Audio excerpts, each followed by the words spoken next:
Hello there, good evening everyone. Welcome to the fourth round and also the halfway point of the Gr.3 Championship Season 5. Round 4 coming to you live at Alsace over in France. I am Savvy, as always, your commentator, and joining me back in the booth, back from his illness. He's probably high as a kite. He is your mother's favourite co-commentator now. It's Chili. How are you doing? I'm back, boys. It's taken me a bit of a while to get better, but I'm still slightly under the weather, so I apologise if my voice starts going midway through this, but I'm trying my best. So it's great to be back. New place, new track. Never been here before, apart from I think a practice race back in season 2. Yeah, and it's going to be definitely interesting to see how the cars handle it. Indeed, we'll talk more about the track in like a couple of minutes' time. But right now, I think we'll get ready to see the hot lap around Alsace. So, coming up to turn 1, we're looking at the 50 board, heading into the apex very, very early, just carrying the brakes, very careful on the exit. It's uphill, we don't want to be losing too much traction there. It's a very long run down to turn 3. Turn 2, coming up to turn 2 now, very, very easy turn, flat out, just be careful of the bump.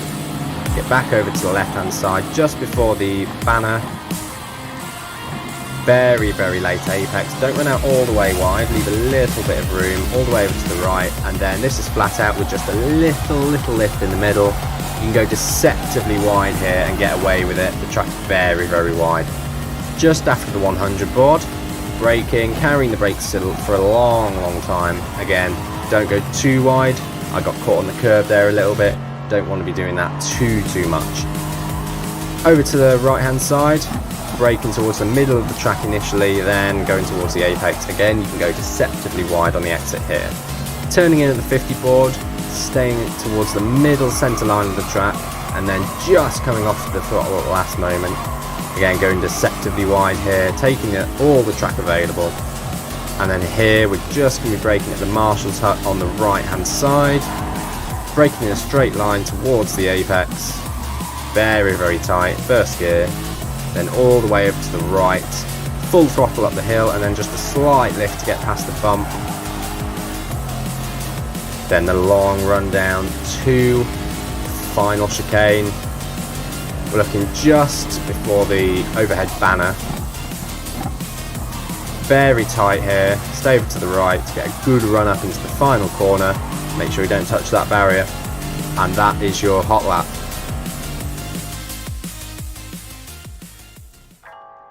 Oh, there you are. There's a lap around Alsace with him, and pretty, it's a shame that he's not running on super softs, but oh well, there you are. So then, Chili, I think you raced in that practice race back in season 2. What do you think of the track then? Actually, I didn't race in it. That was before my time. Oh, was it? Oh, okay. But having said that, Alsace is an absolute roller coaster. It's a great track to drive yourself. It's the elevation changes are like nothing else other than probably the actual Nürburgring, the Nordschleife, or maybe even Lago Maggiore, which we are going to later on in the season as well. So it's a really tricky track. It's very flowing. Each corner leads into the next. You need to make sure that you get a good run out of each corner in order to maximize your speed, because there's not really many slow points on the track apart from the last few corners. The last sector is a little bit fiddly. The MR cars are very strong here. It requires that turning and that balance through those corners to get the most out of them. So I don't be surprised if we don't see some of the Porsches and stuff doing well here. It's a difficult place to overtake. There's only real one braking zone that you can make a move on, which is into turn 11. But because there's a kink just before it of turn 10, it makes it really, really tricky to actually set up a move and make the move stick without causing contact. And I suspect that's going to be where most of the incidents are in this race, if there are any. But there's been lots of practicing going on. I've seen the pings in the server going up. Everyone's been excited, getting back into it after the 2-week break. They were still practicing before this race happened. They were, yeah. I mean, they were. We designed the calendar to obviously have this 2-week break to give people chance, because again, this is a very tricky circuit. So we wanted to give people enough time to practice. And yeah, so it's going to be, honestly, I can't predict this one. No, I've also seen the comments there that Alex was playing down his tactics, but you never know. He'll probably end up winning it. And Inman says he looks quite fast too, so hopefully Inman can put the fight to Alex. Before we actually see the qualifying, we'll probably have a look at the drivers' points then coming into this race. Just waiting for our producer to get the points up there for now. Savvy's ended up just springing that on. Just catching him off guard there. Oh, we're rusty as well. It's been 2 weeks. Apparently, he fell asleep during the team versus team as well, so lucky he was still there. But anyways, there's a look then at the 3 tiers at the moment there. So the Platinum, Alex still leads the way with back-to-back victories. Inman with 2 second-place finishes, in the first 3 rounds, followed by Kofi, and he got Trey Gamer, which I'm hoping he's actually racing, and Agotto, who we haven't seen over the last 2 days. Well, actually raced because of, he had the disconnection in race 2, and he has to serve like a big penalty drop or something like that. I can't remember exactly, but that is how the Platinum tier looks. In the Gold, it's a fairly close battle there between Law and Stephen. There's only 9 points separating those two. They've got a bit of daylight over Gianni, who's been quite a surprise package here so far, followed by his team, clan mate there, Randy Moore. Rascal down there in 5th, after having a better race at the Gr.3 last week. Kobu and Ben MK, who missed out on Tier A last week. In the Silver class, La Bomba Negra made his debut in the Lobby A. He now leads the championship by 25 points over Martin. Jerry Bear only a point behind, then Predgy 7 behind, so that's very close between those 3. And then you got a little gap from Chris, who is 60 points adrift from Predgy, Cro Magna on 333, and a long way away, Thunder Pig on 228. Now on to the bronze, and still your favourite driver, Lado, still leads the way in that tugboat of a Man City Citroen there, still leading on 374. Then Ugerti on 330, Wiley on 245, the Baldy one on 229. The Finnish kid who's missed the race, he's on 184, 10 points ahead of Keanu, and then Dive Bomb, who missed last week, and as well as Matty, 144 and 72 respectively. In the Copper class, Alex Tanier is leading up by a country mile, by about 87 points over the CP. The Furious 2, only 2 points adrift. Why not Sean, 22 adrift. DD Ranger, Goofy on 207, and Combe on 87. And in the Steels class, Havoc is again dominating that, 101 points he has over Eternicus. New guy Antibiotic on 176. The Dotum, Goofy, Venom Snake, and Julie's and Dixon. I'm not sure if Nixon is racing, if his PS4's been fixed or what have you, but he's still not on the board. Now to the reserves. Here we go.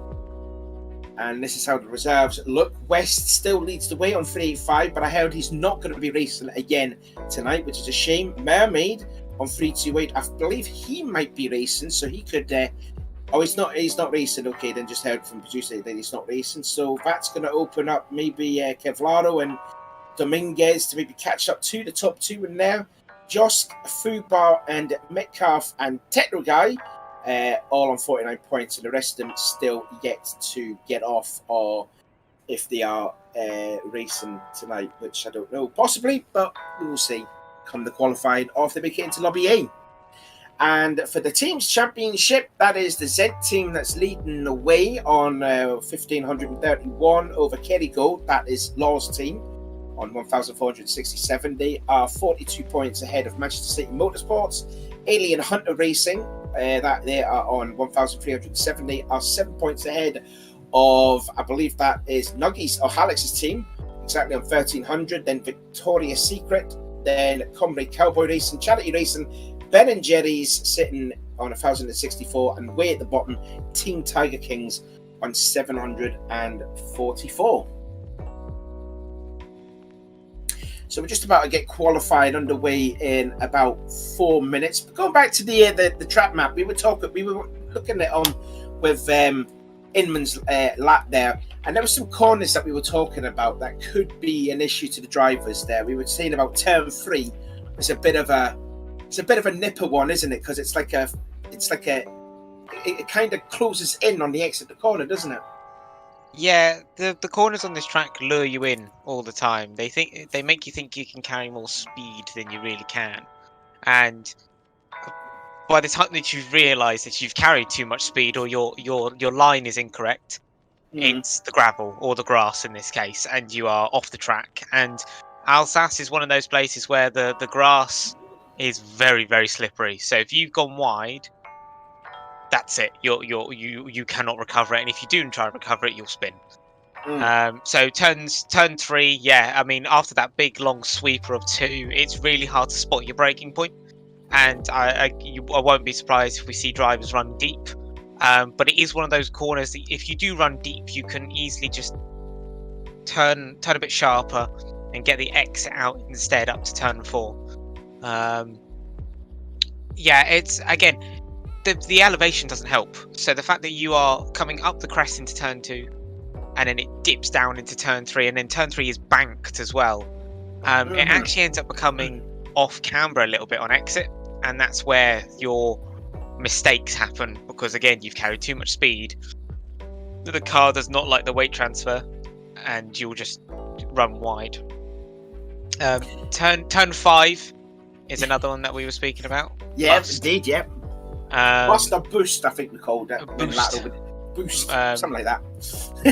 Yeah, it's a 90 right, but the barriers on the inside are so close to that apex, and if you turn in too early, you'll just hit the barrier and ping back onto the circuit. So it's a real risk versus reward corner.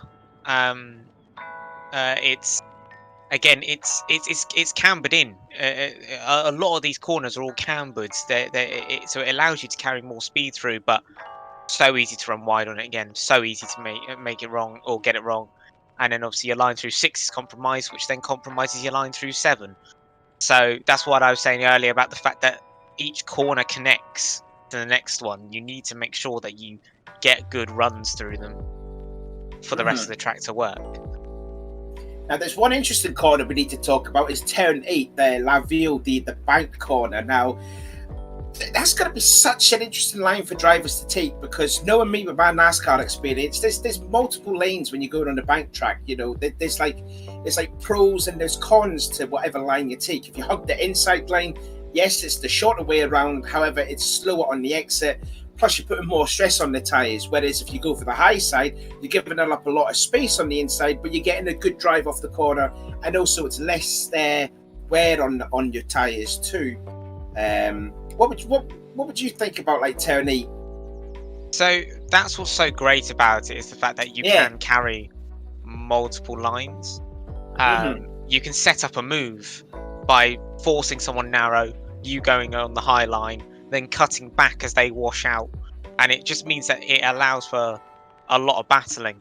Obviously on a hot lap, you go for the middle ground. It's a perfect middle ground to just stick around the middle of the corner. Or as I think we cut to quali. Quali's live. Yeah, quali's live, and it's nice to see it got it back on track. Yeah, carry on there, Chili. So yeah, just to finish off, you want to keep the middle line through that corner, because as you say, it's then a trade-off of the high line, you know, and obviously the shortest route, but it allows you to keep the best of both worlds of speed and distance. But it's great for racing on because it allows you then, as I said, the turn 10, 11, when we think that most of the overtaking is going to happen, you can get alongside and potentially you can get the inside for those corners. And I think that's going to be the most interesting part of the racing or the track that we're going to watch. So just looking then at Stephen, picked up his best finish last week. I think it was a 4th place. He's having a tremendous battle with Kofi, who's leading the pack, and he's just making his way towards Lavio. So let's see where he's going to take his line. He's going, as you say, probably in the middle, cut to the inside, and then try and use all of the track on there. And then, as you say, getting ready for the corner that's probably going to be the most easiest place to overtake at Mutzig here at turn 11. He's that nice and tidy, hugging the inside line.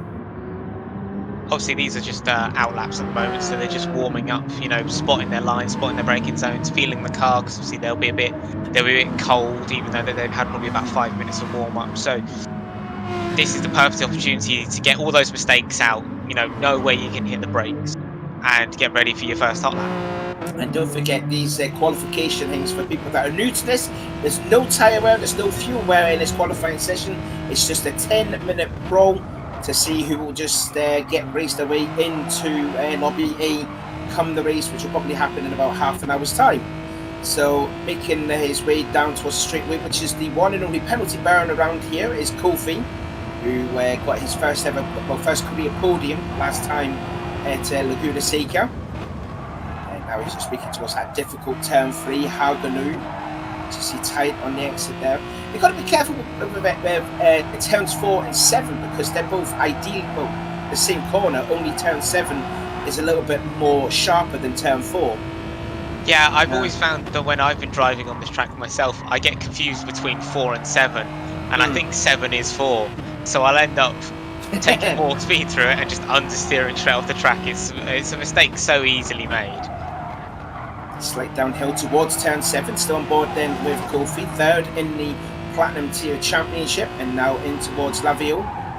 Again, just look how banked that is. That's quite a steep bike, and hugging down to the inside, get the speed, get the drive off the corner, now onto the straightaway to Ehrenstein and then into Mutzig at turn 11. Actually, it's very easy to make a mistake through there. Kofi does that nice and tidy. Early on a little wide on exit, I think, but he's kept it in. He's kept it in. To turn 12, nice. And then going really downhill towards the Mulhouse chicane, which is again like Bust. You can see the inside line here. Again, not a lot of. Well, that's the barrier there on the right hand side. More barrier on the left hand side. Takes it nice and tidy. So what lap time is this going to be for Kofi? It is a 1:49.2. And Inman improves it by a quarter of a second. Agotto goes down to 4th position as Stephen in his Toyota has put it into the pool by only just 0.04 of a second over Inman. Alex in 3rd, looking for a hat-trick of victory so far. Here's a look at Darth, making his 2nd race of the season. Disappointment in Laguna Seca, unfortunately disconnecting. There's a look at Kevlaro. We saw him as well last week. Law leading the way in the GOAT Championship, I believe, and there is Dre Gamer. But still, so far, there's the GOAT driver of Stephen ahead of 4 of the Platinum drivers.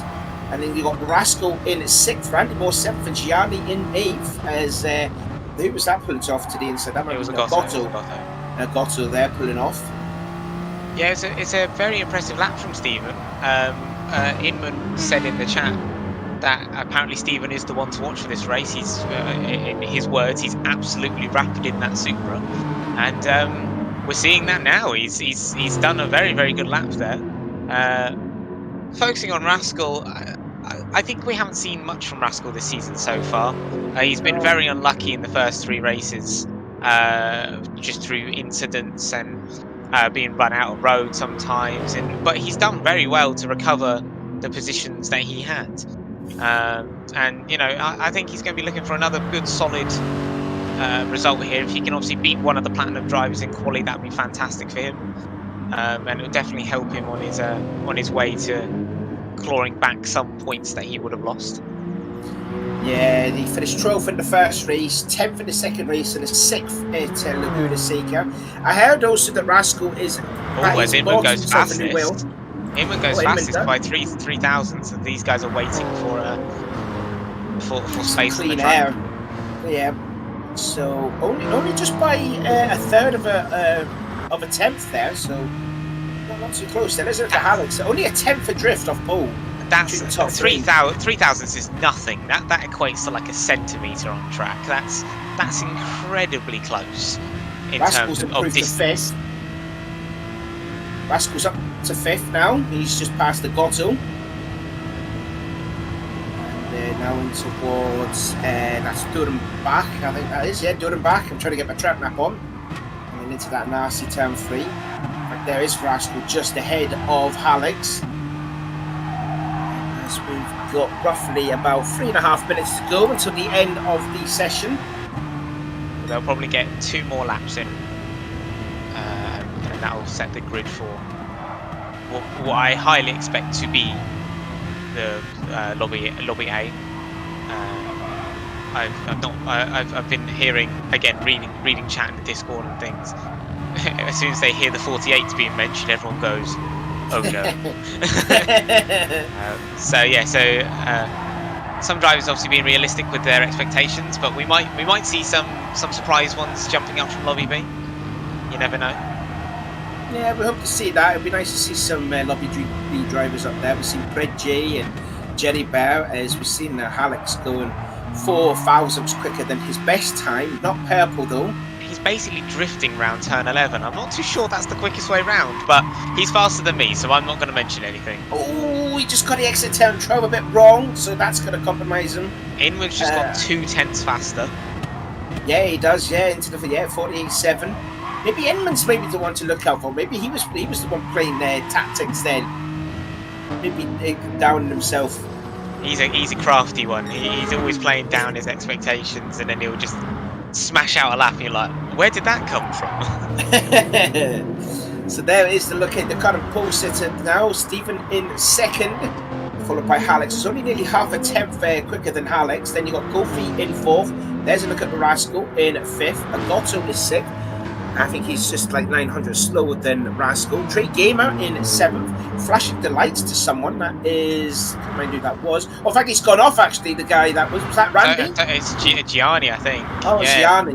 Yeah, Gianni. I'm not too sure what happened there. I don't know whether they're coming together or it was just a case of Gianni trying to get out of the way, and that was the best option for him as such. Obviously, not much damage on GT Sport, so you can run wide and not really worry about damaging your car and ending up retiring from quali. So maybe that was just his choice.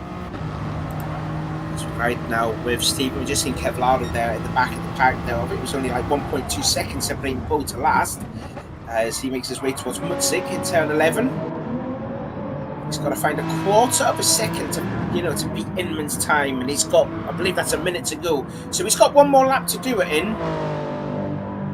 Yeah, I don't think all the field is actually going to get across the line here, so it'll be interesting to see who actually makes it. I think the ones that are at Mutzig could be a little bit at risk here. It's going to be Kofi's close. going to do another lap. Yeah, it definitely will be. Just looking at the clock, I think they'll be fine actually. We've got 30 seconds to go. Yeah, I think they'll be all fine. Just looking at the map, there's always the one that's strangling. You see, he could be at risk as well. No, I think we're all going to get another lap in, so everyone's going to get one more lap in to improve their time. Agotto's still there in 6th position, but he's got to have a penalty, hasn't he? And I believe a drive-through for his disconnection at Sedeg now. Yes, he has to serve that within the first 3 laps of the race. So we'll see him drop down the order almost immediately. It's obviously up to him when he takes it, but yes, the first 3 laps. Hopefully he'll remember it. Yeah. Kofi went a little bit wide at Bust.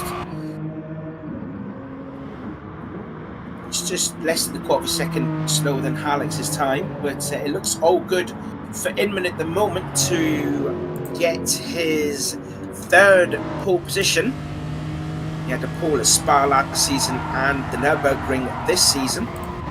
So can he make it 3 pole positions for Inman? I don't see anyone beating that time unless they get in the slipstream, but I've been surprised before, and Steven seems pretty quick because Inman's not improving. And neither Stephen, and you can see there 3 attempts off, so Stephen's not going to improve. It's really down to effectively Hallex or Kofi if he puts in a blinding lap. He just makes his way through Laville, now into Ernstein. I'm not used to seeing Nucky this far off the pace. He's normally, within a tenth at least, but 3 tenths is quite a big gap between him and Inman there. Do you know what surprises me is Alex is not really good in qualifying. This will be his 16th race, but he's only had 2 pole positions, and they were Kofi there both with at a good Laguna lap. Seca. Yeah, Kofi there Kofi with a good lap. He got very close to Nogi there. You're right. He's much quicker in a race sense. Yeah, race pace, he's quicker. And I don't know whether that's the Aston or if that's Nogi himself, but certainly the Aston seems to lend itself more to that race pace than quali pace. You see he's half a second down, so it looks like Inman has got his 3rd career pole, unless someone in Lobby B has done an absolute wonder lap. Here's a look at Trey Gamer. He's flashing the lights. He's just did a 2:09, so he's not going to improve. He must have went off there. Law in 8th. Here comes a Gotto. He's coming across the line. He's not going to improve. He's at 2:07. So he's not going to improve. So there's all the cars there lining up at turn 1. And it looks like Inman has got his 3rd career pole in the GR3 Championships. So yeah, so I hope we Rascals saved the quali times there, because I think he's accidentally started the race. That could be an issue. Rascal. Rascal, what have you done? done? But yeah, I mean that was a blinder from Inman.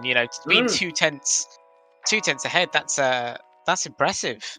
Yeah, that's a lot in qualifying terms. That, because that's what I've noticed with this season is the competition is so much closer than previous ones. Previously, the times would have been covered by 1.5 seconds, but everyone seems to be the top 6 are separated by only half a second. And when you consider the number of cars and the number of and the difference in drivers as well, that's really impressive by everyone. Yeah, indeed, definitely. So yeah, congratulations then to Inman. As it looks at the moment, 3rd pole for him. Who else did we need to talk about? I've completely forgot. Yeah, Alex there. It's just amazing that Alex has only got 2 pole positions in the GR3 Championship, both at Laguna Seca. I don't know. It just seems puzzling how fast of a driver he is, but it's just amazing it'd be a 16th race and only 2 pole positions. Staggering, that. Yeah, I mean, it's impressive. Simply, yeah. I don't really have much more words for it. It's just it's an impressive ability to do that. So it's interesting to see how this race is going to go. I have no idea. With the recent update that's happened to the game, the pit lane has been pit lane time has been extended by roughly about 10 seconds. I think it's increased each track by like 2/3 or something like that in time for the pit stop. So, we're going into a race here where it's a lot of unknowns. So it'd be interesting to see whether the speed in qualifying translates into that race pace. And we'll see if anyone's can make their way up the order. So I hope you've got your thinking cap on, because I think it could be time for some strategy corner. So I think we're going to be seeing roughly 26-27 laps around here. What would be the perfect pit stop strategy? How many laps would they pit, and what have you? What do you reckon? I think for this race, it's definitely going to be still a 2-stop. As much as the pit stop times have been lengthened, the track is obviously so high speed, and so the corners are so long that the tyre wear is just going to be too great to make a 1-stop viable. I do think now with the new pit stop times later on in the season, we might genuinely see people attempt a 1-stop, because I think the delta between pit stops and tyre wear will definitely equal out a bit more. But I think for this race, it is just going to be similar to the first 3 races. They pit on the softs after about a third of the race, maybe slightly less. Yeah, and then obviously and then fill out the rest with the mediums. I don't see any weird or wonderful things that's going to happen here. To be honest, I think it's a very standard 2-stop race, which is unfortunate for the strategy things. But if everyone's on an equal playing field, it's the quickest driver wins on the day, don't they? There's no, so there's still it's still an impressive feat to win on here. But yeah, I think everyone's going to start mediums again. I think no one seems to be wanting to do the soft starts. I've noticed that's still not a thing people want to do, and clearly in practice racing, the amount of effort that they put in every week to get those strategies nailed, it's clearly the optimum strategy. But I'd love to see it, and I'm sure the viewers would love to see as well, someone go for that switch and go and shock everyone and go for a bit of an alternate strategy, because I think it would catch a lot of people out with that. Yeah, I'm disappointed actually that I was hoping that Stephen would actually get pole position, because I think he would be one of the people who would go for that alternate strategy, because we've not seen much of him again. Similar to Rascal, he's been involved in a few things. He's done very well again, but I think he's going to be one of those he's a dark horse. He's going to shock people, and maybe he'll do that in a strategy element, or maybe that Supra is just absolutely rapid here. It would be quite nice to see someone go out on their softs, and could be, Stephen could possibly do that. But I think all the drivers have been like playing more of what's the word I was looking for? Like conservative, by going to medium softs. Obviously, at Laguna, Inman lost so much time to Alex coming into the first pit stop. I don't know if it was a plan that he planned to go medium soft to medium on the last stint, because he was just so much behind Alex in Laguna Seca before the first pit stop, and it didn't work. So yeah, it would be quite nice to see someone I would say someone possibly in the top 2, top 3, maybe even top 5, go on the softs run first stint, and then see what you could do. Although saying that, if you remember back to the Italy race last season, Stiggy, who took the pole, went on the softs, and the rest of the cars, I think you himself included, all raced on the mediums. But he never really pulled away. But obviously the difference though is it's Monza. Monza's got straights, isn't it? Yeah. Monza's Monza. The softs don't really come into an effect there, whereas somewhere like Alsace, it definitely will. It definitely will. The softs will provide you such an advantage around these corners. And it's easily going to be about a second, maybe 2.2 over the lap.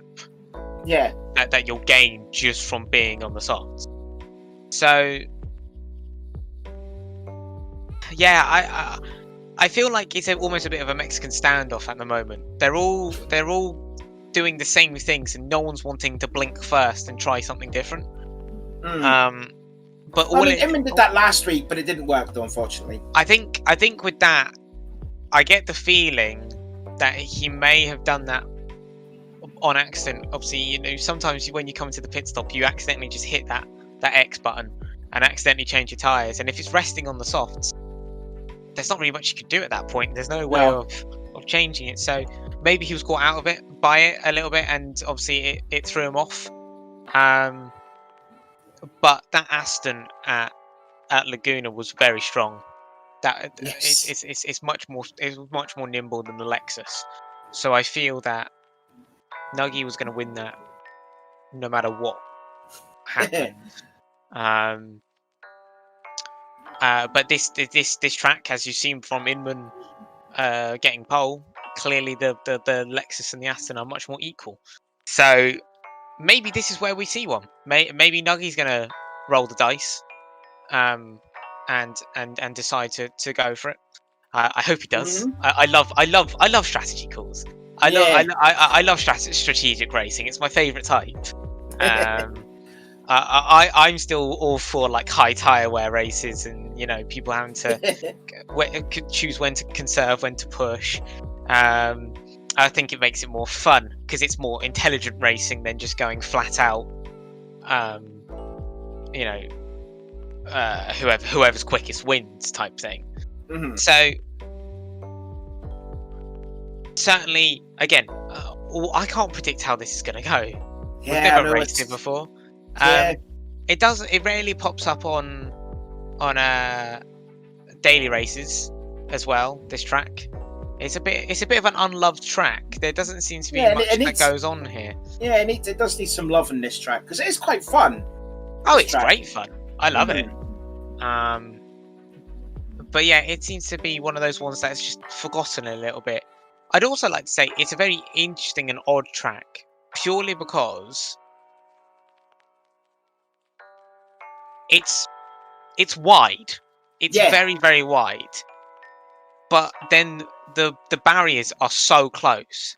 So it's like a weird mix of a dedicated racetrack But and it's a also street track. intimidating.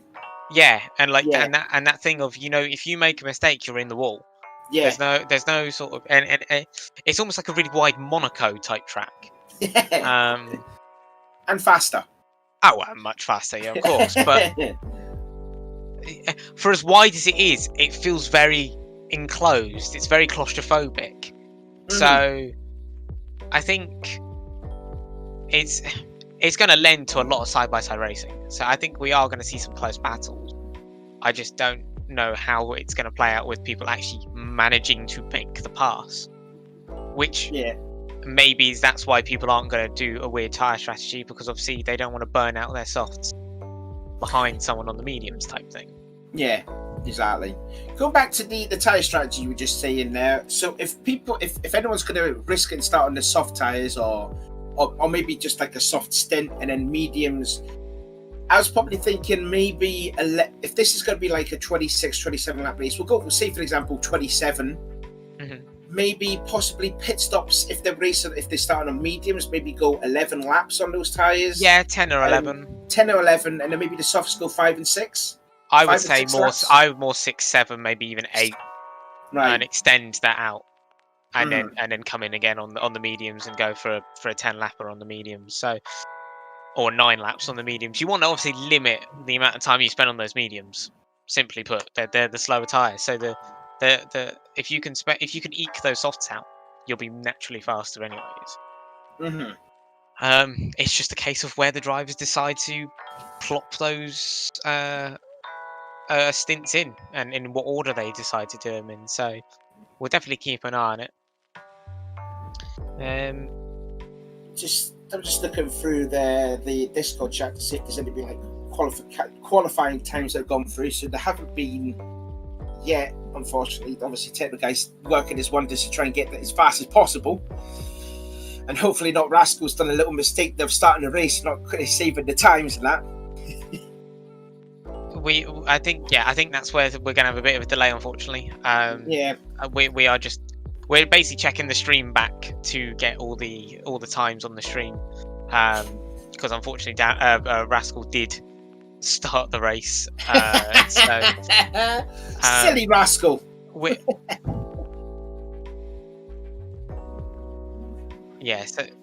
They're basically just having to calculate the differences and the gaps between people, which unfortunately does mean it's going to be slightly longer than usual.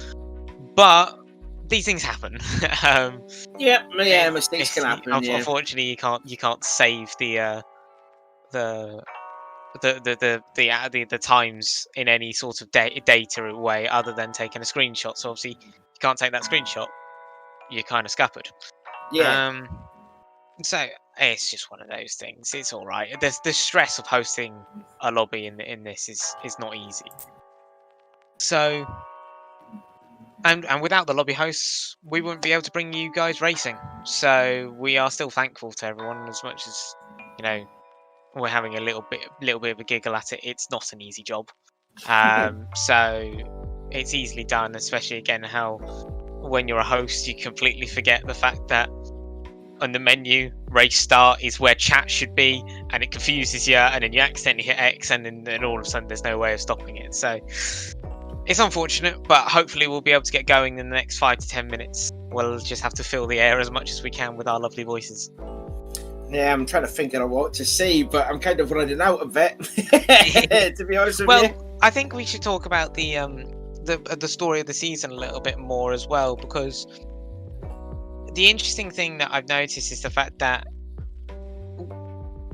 West obviously has taken some points away from both Nuggy and Inman in that first race. That win of his was so dominant, and it meant that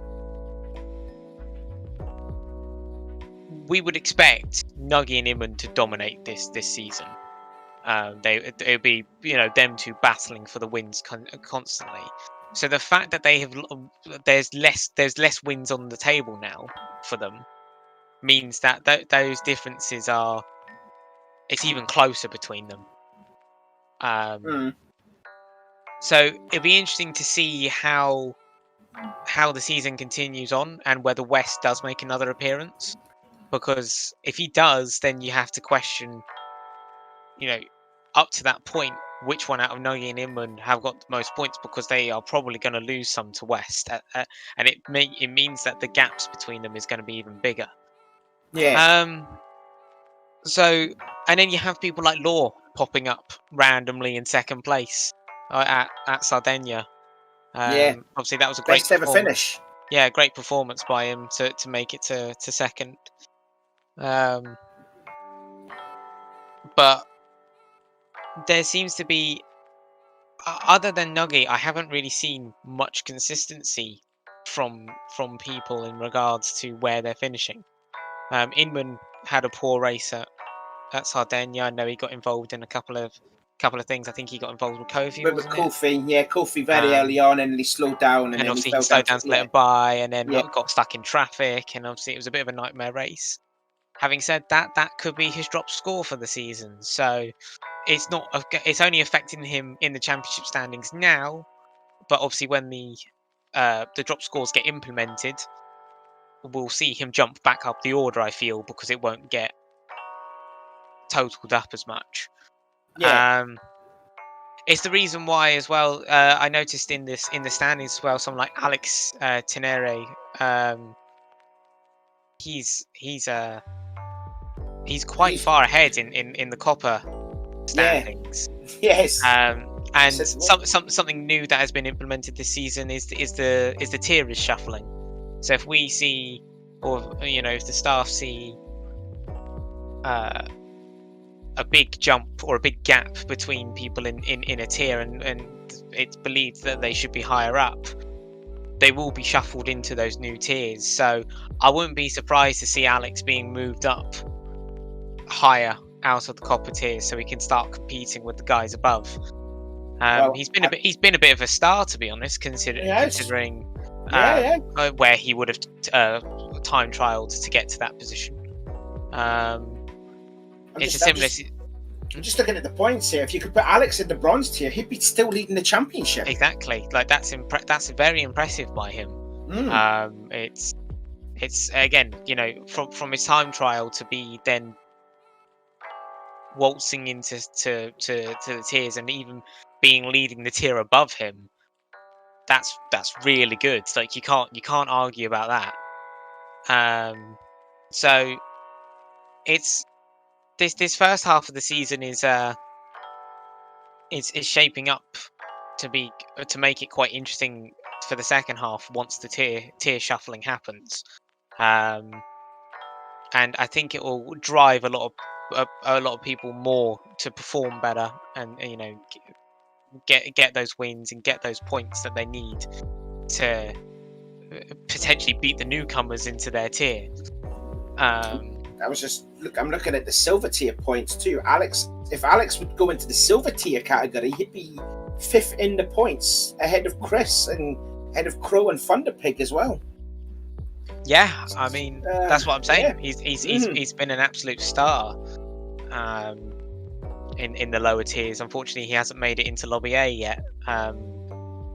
But that's been what's been going on in the other lobbies and the other tiers.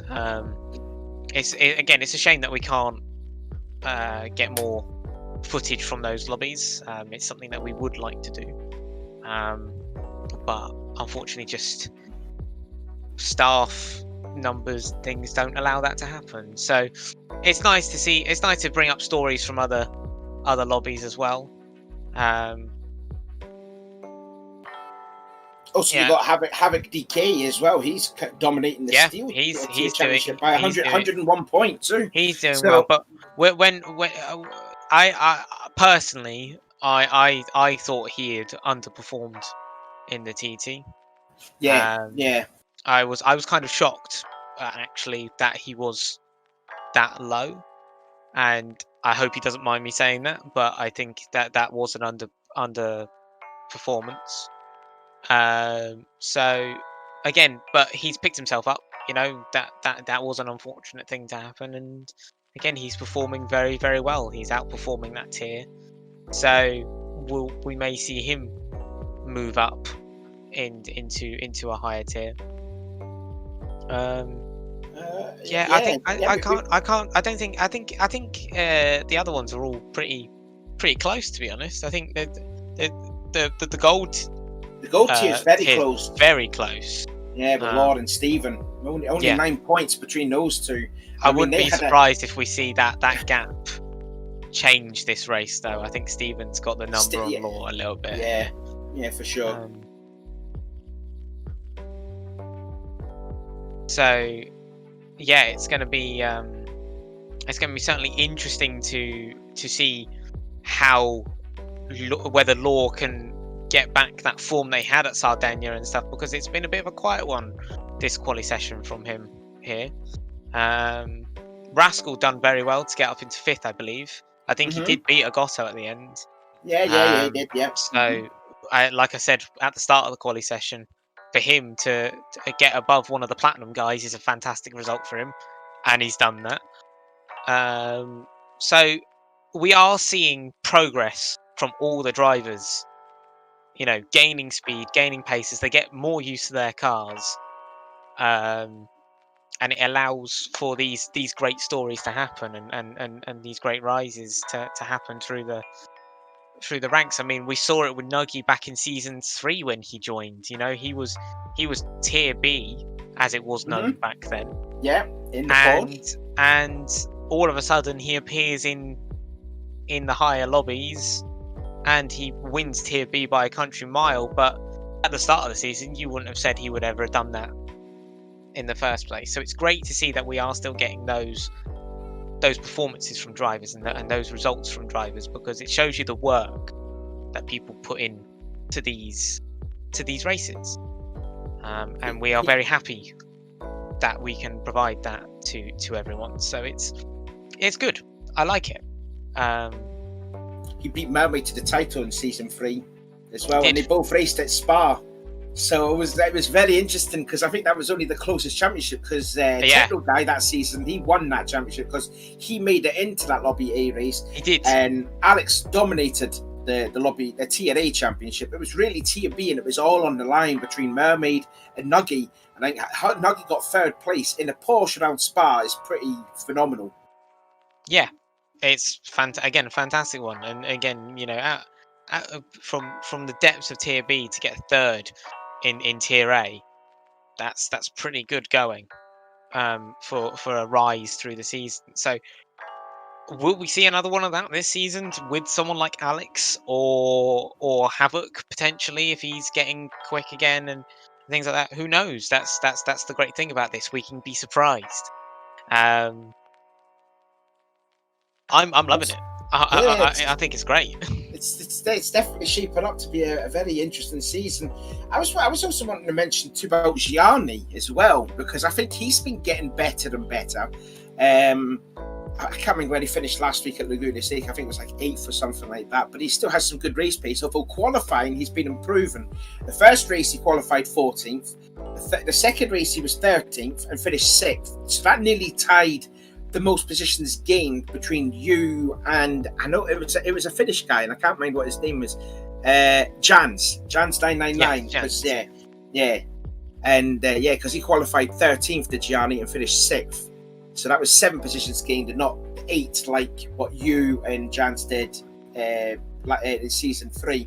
And he qualified 12th at Laguna Seca 2 weeks ago, and now I think he's actually a lot better in qualifying than now. I think he was like 8th. But again, it's a case of, if the Lobby B and the Lobby C drivers are quicker than that time. But I think Gianni looks like he's definitely improving as well.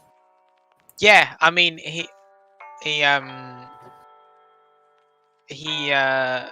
again, we were talking about Nuggy being slow in quali but better in the race. I think Gianni is the epitome of that. Yeah. If he can get his quali sorted a bit more, maybe even gain 2 or 3 tenths, I think Gianni would actually be threatening much higher up the field. It's just that he has those poor starts, and obviously it drops him low down, and he has to spend all of his time battling his way through. Yeah. So it's just the way it is. But yeah, certainly if Gianni does improve his quality and practice his quality, I think he would be a contender for those podium positions. I think if a situation like Inman happened again at Sardinia or whatever happens during a race, where one of the big guys drops down. Yeah. He would be there, but he needs to put himself in that position. That's the important thing. We've got the times up in the race director chat, so I'll just go through it as we're just getting Kev to have it up there, so you'll see it for yourself in just a couple of seconds time. And talking about Gianni, he has improved his qualifying, so it's another personal best for him. That's 4 straight qualifying in a row. Here it is. So this is how the grid will look for round 4 in Alsace, and it will be Inman on the pole with a 1:48.7, and he was a quarter of a second ahead of Stephen. Hallex in 3rd, Kofi in 4th, Rascal in 5th, Trey Gamer. He's a platinum driver too, so for Rascal to out-qualify 2 platinum drivers, that's even more remarkable. I did forget about Trey. Yeah, he is. Of course, he's a platinum. So so Rascal's beaten 2, so that's very good from Rascal. And what about Predji? What about Predji being in 7th place? That's where's he come from? That's a Bathurst level or a Barcelona performance he had. That's crazy. That's an amazing lap from Pred. Indeed, yeah. And he's actually out-qualified the gold tier drivers of Law, Gianni and Randy Moore.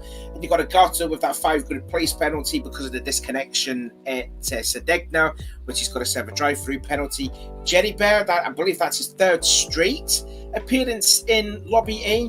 Keanu gets a 3 grid place penalty. And I believe you got Ugarte there. Now, if I'm looking at that, Keanu and Ugarte are both in the bronze tier championship. So that's the division below the silver. So to get 2 of the bronze tier drivers, that's phenomenal. I mean, who saw that one coming? Exactly. That's 4, 5 drivers that are in Lobby A that we wouldn't have expected it at all. Obviously, Jerry has made a little habit of sneaking into Lobby A at the bottom, but 12th is a fantastic result from him. But to have Pred, Keanu, and Ugarte in there, I mean, fantastic. That's great performances by the 3 of them. Indeed. I mean, that's 49.6 from Pred. Did he cut a corner? Like, how has he done that? That's unexpected. That's a brilliant result for him. Here's a look then at Tier B. You were talking about Alex Tadeo. Look at that. He's on the pole for Tier B, or Lobby B, ahead of Darth, season campaign, if you will. Kevlaro, who missed out on that. Cro-Magna in 4th, Martin in 5th, Chris in 6th. That's actually quite close between Darth to Martin now. There was only half a tenth. Oh, sorry, 600ths of a tenth separating 2nd to 5th. And then you got Chris and Thunderpig, the CP La Bomba Negra, who made his debut in the Lobby A last week. Unfortunately, not here today. Wiley in 10th. Lateral, who actually was doing the same lap times as Lobby A.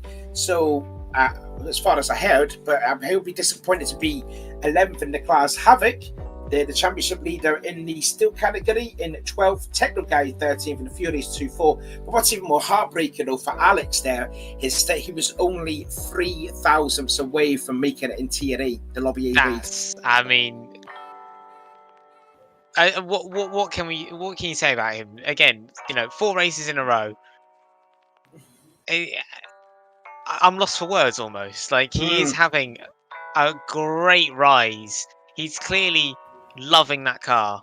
He's clearly, getting involved now and really putting in the time, because to be like that, where compared to where he time trialed, is fantastic. And if this is going to be the quality, or the mixed up quality that we get when we come to Alsace, stick it on the calendar all the time. This is great. Everyone's everywhere. We get some new faces in here. Yeah. Only 9 tenths still separating pole to last in that tier. Anyways, looking at tier C, and it's going to be Goofy that's going to lead the way by just over a tenth over Why Not Sean. Antibiotic is third on the grid, just a tenth slower than Why Not Sean. DD Ranger in fourth. There's a new driver there. What's that? Rakiri? Am I saying that right? Rakiri 18. There's a new driver. Yeah, solid performance from him coming in P35, obviously fifth in the lobby C. So I mean, he's first race here, and he's already sticking his nose into the established. So that's good to see. Good to see. I always like seeing new drivers coming, and even if they're reserves, it's great. It's great that we can get more people involved and ruffle a few feathers when they decide to perform like they do. Original J Boy as well, just beyond the technicals as well, is another new one. You've got CMD 2917 starting 8th on the grid, but he's also had a 5 grid place penalty, so he should have been starting 3rd in that tier, but I think he was also another disconnect, considering it's a 5 grid place penalty, I believe. I'm not too sure. Julius Maximus in 9th, Gr.3 in 10th, but he's obviously had a 3 grid place penalty because I believe it could have been the qualifying where he blocked Techno at Laguna Seca last 2 weeks ago. Fubar Nixon, nice to see Nixon back there. Obviously, his PS4 must be fixed now, so that's good to see. And the Finnish kid, who I believe is Nixon's teammate as well, down at the back there. But I know the Finnish kid hasn't had a lot of practice because I've been there in a party chat with him a lot and been playing FIFA a lot of the time, so he hasn't been practicing a lot. So, and that's 43 cars there fielding out the whole grid. Yeah, it's a good turnout again. I'm glad. Alsace was certainly an interesting pick for the calendar, so I'm happy that it's worked out and has provided what an interesting grid. Like, this is going to certainly be an interesting race across all three lobbies. Didn't expect this at all.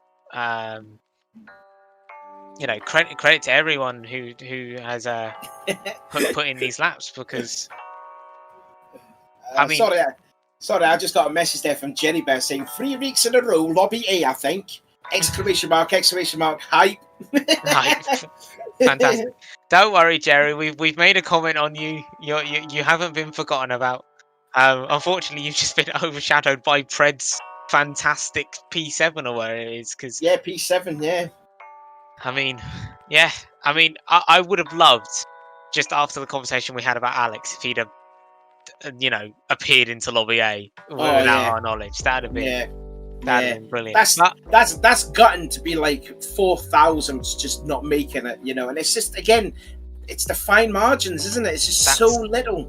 That's the way it is. It's what I mentioned, the fact that the competition this season is so close. Everyone is those thousandths of a second do count. So I'm sure Lobby B is going to be a great race for them. I think Alex should. I mean, he's probably going to be nervous starting the race on pole. That you are the most important car on the grid at that point.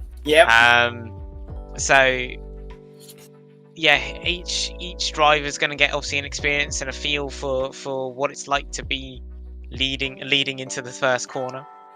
But yeah, it's obviously it's kind of status quo at the top of Lobby A a little bit. It's what we expect every week, just obviously in a weird order. So fingers crossed we can get underway soon, because obviously we have been delayed a little bit. So yeah, so I think probably another 5 minutes, and we'll get this race underway. So the drivers that's going to have a great points today are Keanu and Gr.3 from the Bronze Tier Championship, especially Keanu because he is a long way adrift in the championship. He's exactly 200 points behind Lateral coming into this race, so this will be a great points day for him. Gr.3 is only 34 points adrift of Lateral, so again, he's going to have a great points day as well. He probably might take the championship lead depending on how Lateral will fare in Lobby B. And also in the silver tier class, the battle raging between Jerry and Pred G. You know, there's only 7 points separating them, and with Martin Brewer only 1 point ahead of Jerry and 25 ahead behind La Bomba. And La Bomba and Martin have not made it into Lobby A. This could be another good day for both Jerry and Pred. Yeah, this is where we can see all championships take a big turn and change from what we just spoke about. I mean, as I said, after this race, the drop scores will be implemented into the scoring system. So obviously, the drivers like Martin and things like that, this race could already be a write-off for them. Technically, they'll get no points. It's all depending on obviously their previous results. So it's not going to be the huge change that you might expect with Pred obviously and Jerry being in Lobby A and scoring more points, but it's certainly going to be there is going to be some changes around the tiers, and you know we'll see. I think especially in like the gold tier and Jerry's tier, I can't remember which one they're in, the silver. Yeah. Silver, yeah. We'll see like literally the guy in fourth just jump up to the top, which is great. That's fantastic. That's what we want. We want close battles across the field. It makes it great to watch everywhere you look.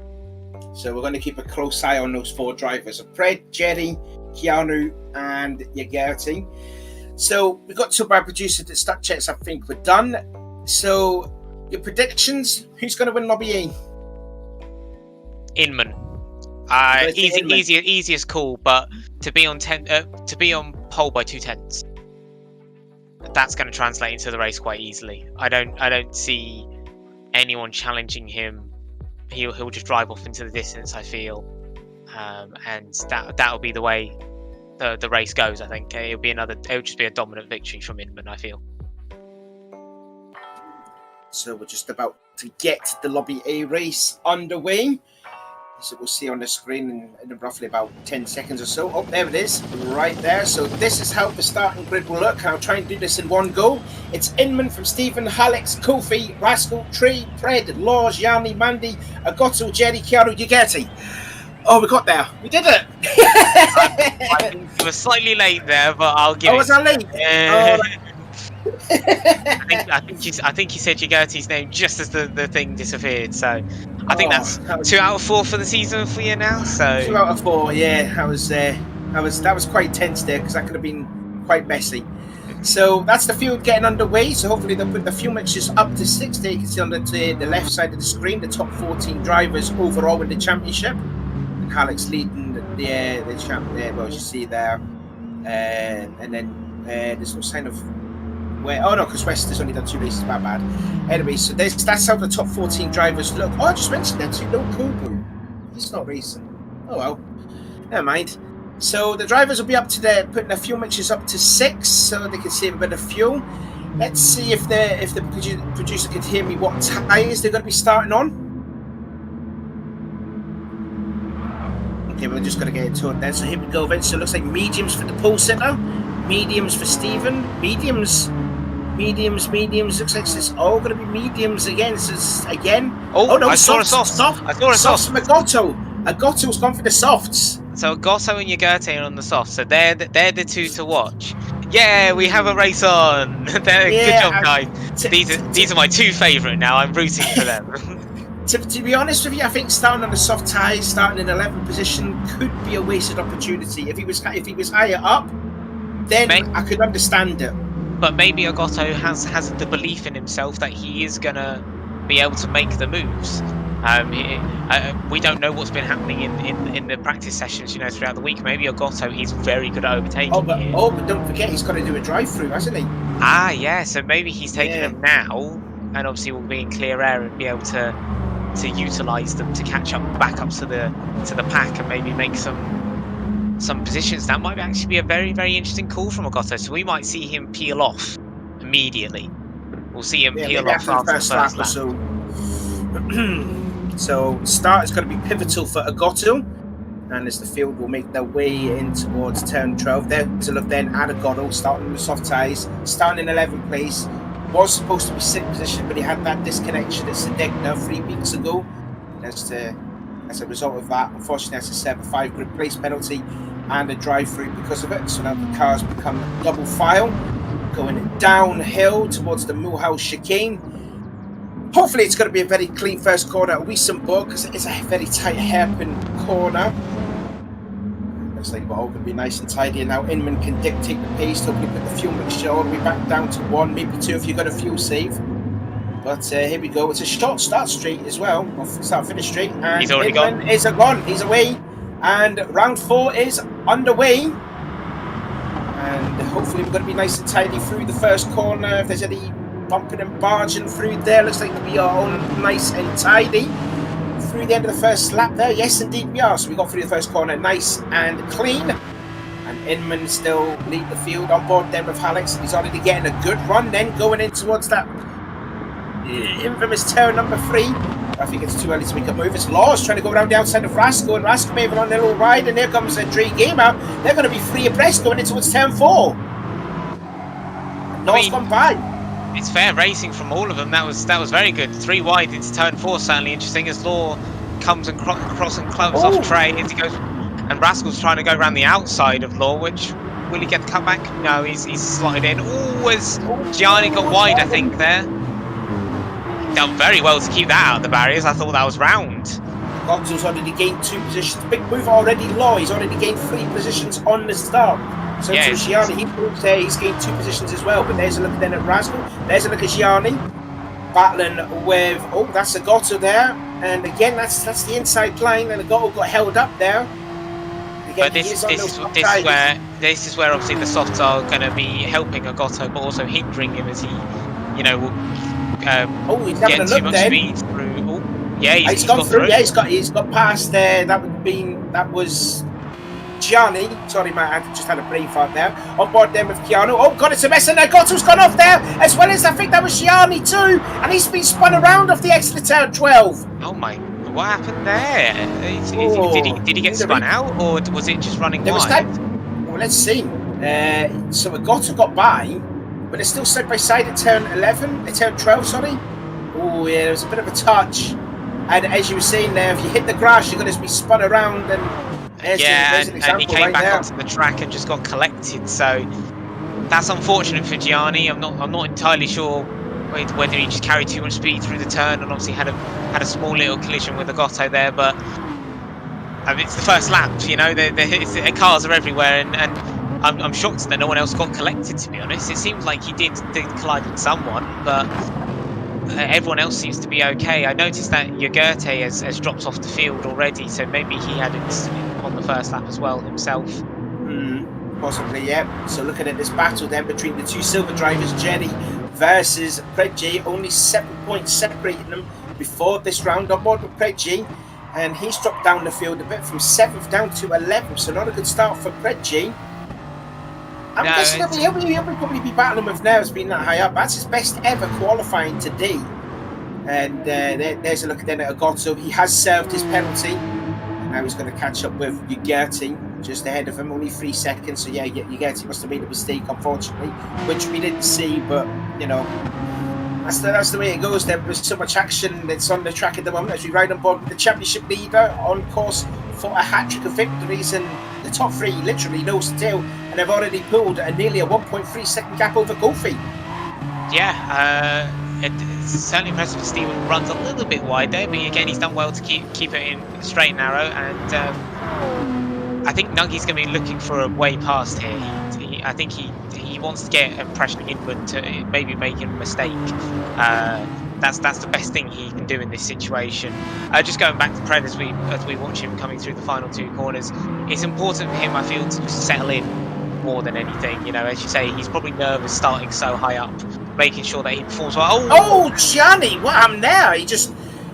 Wow, did that car really understeer through the Moorhouse chicane? Let's have a look. I think the producer just caught that, like...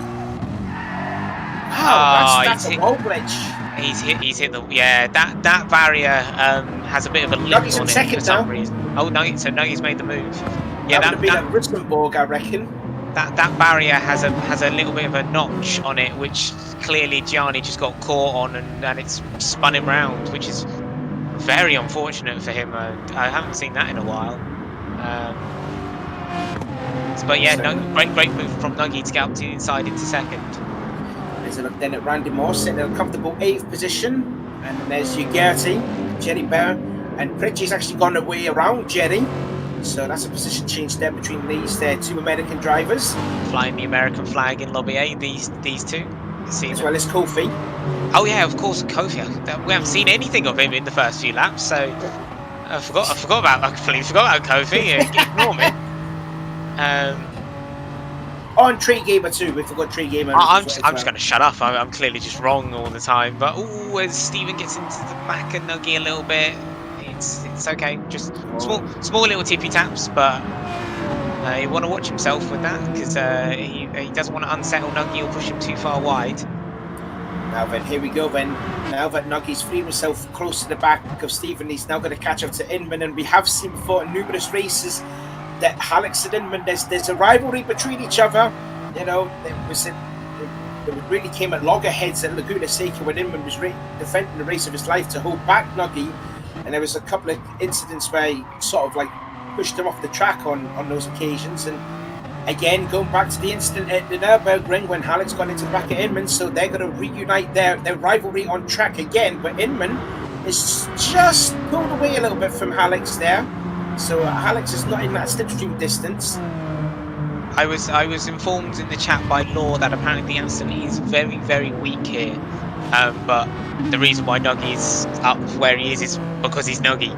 So I think that's why we're seeing Inman starting to pull away ever so slightly as it goes on, because I think that Aston is going to struggle around here. So maybe Nuggy just needs to settle in, you know. Obviously push to try and catch up Inman, but I think his battle's going to be more with Stephen for this race. Looking here at Agotto, he's got 2.3 seconds behind Ugarte. I think that's the Ben and Jerry's high. No, it's not. My apologies. There's Jerry Bear, and Reggie seemed to pull away now. He's now within the slipstream of Keanu. There in 9th position. I mean, credit to Keanu as well. He's done very well to be up in 9th, because he's made an appearance all the way down from his lower tiers. Pred's making a move on the inside. Oh, he touches the grass. Yeah, 2 right side on the grass. That's going to upset the car. But, yeah, he's still there. He's still there. Jerry's not really caught up to it. There's a look then at Stephen starting to fall away from Alex above. Now he is 8 tenths behind Alex, and he's actually pulled away from Kofi in 4th position. There's a look then at this, the battle at the moment going on between Keanu and Pred G. Keanu racing in the bronze category, Pred G in the silver. Away towards the Moorhouse chicane. Keanu gets a little mistake there off turn 14, then turn 15, 16 and 17. In order to start finish straight. Looks like that Hyundai's got some good speed off the corner. Yeah, I think that Hyundai, because it's very understeery, those final 2 corners are the car hunkers down and can slide a little bit. So because the Hyundai doesn't turn as much in the first place, it means that it gets just that extra grip through there, and it allows to carry more speed through the turn. Alex there not really gaining that much on Inman now. The gap up to a second. Stephen again falling away from Alex there. I think there was like a battle going on for 6th position between Trey, Larasco and Randy, I think. Oh yeah, there it is. Wow. It's a 4-car battle here. There you go. There's the Kenny Gold Racing team of Law. They're sitting second in the team's championship, right on board now with Randy, the highest GTSV driver as of now. There is 3 in the field, himself, Keanu and Gianni, but Gianni's had a couple of problems already, unfortunately. And looks like Law is holding up this train of cars here towards La Ville. Yeah, Law obviously in the Aston himself, so he's just managing his own race. Obviously, he's the gap to Kofi is a bit too large here. Oh, look at Rascal. He's trying to make a move on the inside of Ernstein. This has Now all to the turn hallmarks 10 and then of it. from Mutzik. Here's one of the corners. Around the outside, Tree just slightly gets into the right side door panel. And Tree holds it off. But look at Randy Moore. He's going to have a look. No, he doesn't. I thought there he was going to make a move on the outside of Terran Trail, but not going to happen just yet. I was going to say this has all the hallmarks of a big incident happening, but they've all done well to get through there. It's the 16-wheel disaster for 5th position. Now towards the Millhouse.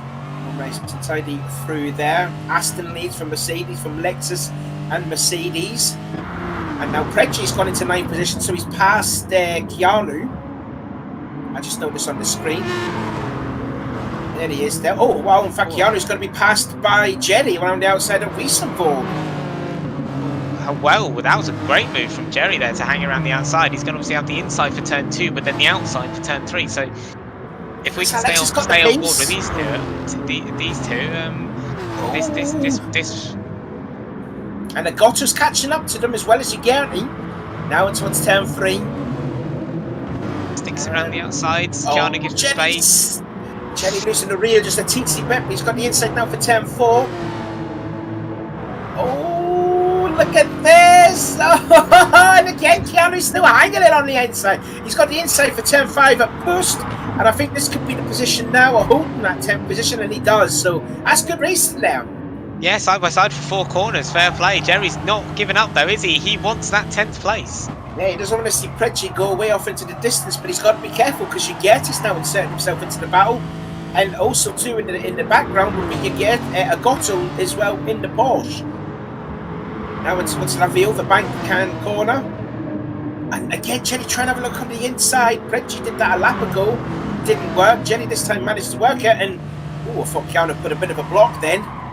I thought Keanu actually pushed them off the track there briefly, but no. Oh, Jenny running wide at 10 at Mutzig, and on Ralph he goes. So he was trying his best there to hold it off, and unfortunately that's not worked at all. So Gr.3's up into 11th, and here comes Agotto in 12th, and going around the outside of Gr.3 in towards the Mulhouse chicane. Does he make a move on Keanu as well, or does he just settle in for the... No, he's going to settle in for the 11th. I was wondering whether he had a good run on him in there. As we see the first pit stops. That's early. That's early on mediums on 8 laps than what I expected, or what we expected. Rascal doing very well on fuel there.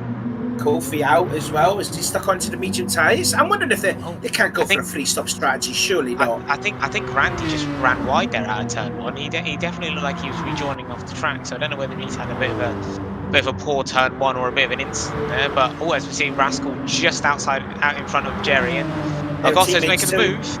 Yeah, towards the outside, I believe that is turn 3. Does the crisscross, and that's a nice pass, although Keanu runs a little wide off turn 3, and that's now into 9th position from Agotto. That was a great pass by Agotto. Very impressive. Set that up through turn 2, and obviously just got the inside from the exit of the corner and made it stick. So great pass. So now with these pit stops that's been made, Kofi leading the way, and now Alex is actually caught up now to Inman. Let's see this rivalry unfold this time. Hopefully there's going to be no content. Yeah. And it says what Law was saying in the chat, that the Aston's really struggling, but as you say, Alex is Alex. You know, he can do wonders in that car, or an Eddie car, really, or in any championship out it too. Alex could win a race in a garbage truck. Like, he's just that good. It'd be driving one of those Scania trucks just around. He would win. So I'm impressed the fact that he's caught back up to him and is obviously pressuring him. Do they come into the pits? Do either one of them come in? No, they're staying out. No. So very, very early stops there from both Kofi and Rascal. So they're going for a... So were they trying to get into clear air maybe and push and get out of the battles that they were in? Because obviously they were very, very close to some people on track. Yeah, well, as you can see there, Rascal's battling with some cars. He's managed to get by both. Oh, in fact, Gr.3's entered the pit lane. So that's the lap I would have reckoned that the softs would have done, and I think the mediums could have went on for at least 3 laps longer. So that's an interesting strategy for what Kofi and Rascal are certainly doing. I mean, maybe Kofi and Rascal have better tyre wear than on the soft, so they can eke them out a bit more. Be interesting to see what tyres they actually did change on to, because I didn't actually manage to check. Yeah, we didn't catch it. Yeah, we didn't see what Kofi and Rascal were on. But Alex is still pressuring Nuggy as we say that. As Trey having a look on going towards Bust, Law's trying to protect this fourth position there, not giving Trey any room whatsoever. And this is what it's like when you're racing against Law. If you want to overtake Law, you've got to properly earn it. That's what Steven discovered in the Nürburgring back in round 1. Yeah, Law leaves no room, no quarter given. It's if you're there, he will leave you. It's not he's going to run you out of road, but but watch out for Kofi too. Watch out, Kofi's got some fresh set of tyres on him. He's going to go around the outside. That's so close racing through turn 8. He might. Oh no, Law cuts him off. Now they're going to be free abreast at the outside. Oh, this is going to happen. Oh, this is going to end in tears. This. And here comes Randy Moore. Randy's coming in as well. He smells blood. He smells a free position here if he can make it. A free position 2, maybe 3. Now Kofi's got the run off of Mutzig. Now it's turn 12. Law's going to defend his 4th position. Oh, dearie me. Alex is all over the back. There's battles everywhere. You look, battle for the lead. This insane battle for 4th position and for like 9th position. Now Kofi's got the inside down towards the Millhouse chicane. And he's got it. He's finally found a way by Law. Now can Tree Gamer find a way by? No, he can't. So that's Kofi now into 4th position. Can't keep up with this. Everyone's everywhere at the moment. Randy's just pitted and off the medium, so that's what we were expecting. Is a good pit stop. But are we going to see Nuggy make a move here on Inman? To the outside they go now at 10-3 does the championship leader. Inman protecting his lead. Now into this long sweeping left-hander turn number 4. Again, Alex just holding the stations, but I think there's going to be a pass sometime soon. It could happen here at Bus 10-5. He's having a think about it, but no, he's going to stick him behind the Lexus. I'm wondering if Alex, knowing Alex, he's just like a no-nonsense racer. He's not like a Chile or an Inman, or a Lemmy holding back, saving fuel. He just goes for it. He will just go for any overtake he can, and here he goes. No, he's not. I'm going to do it. It's Lavion, but it's definitely going to happen. This is some next level pressure from Nuggy here. He's not giving him any space to breathe whatsoever.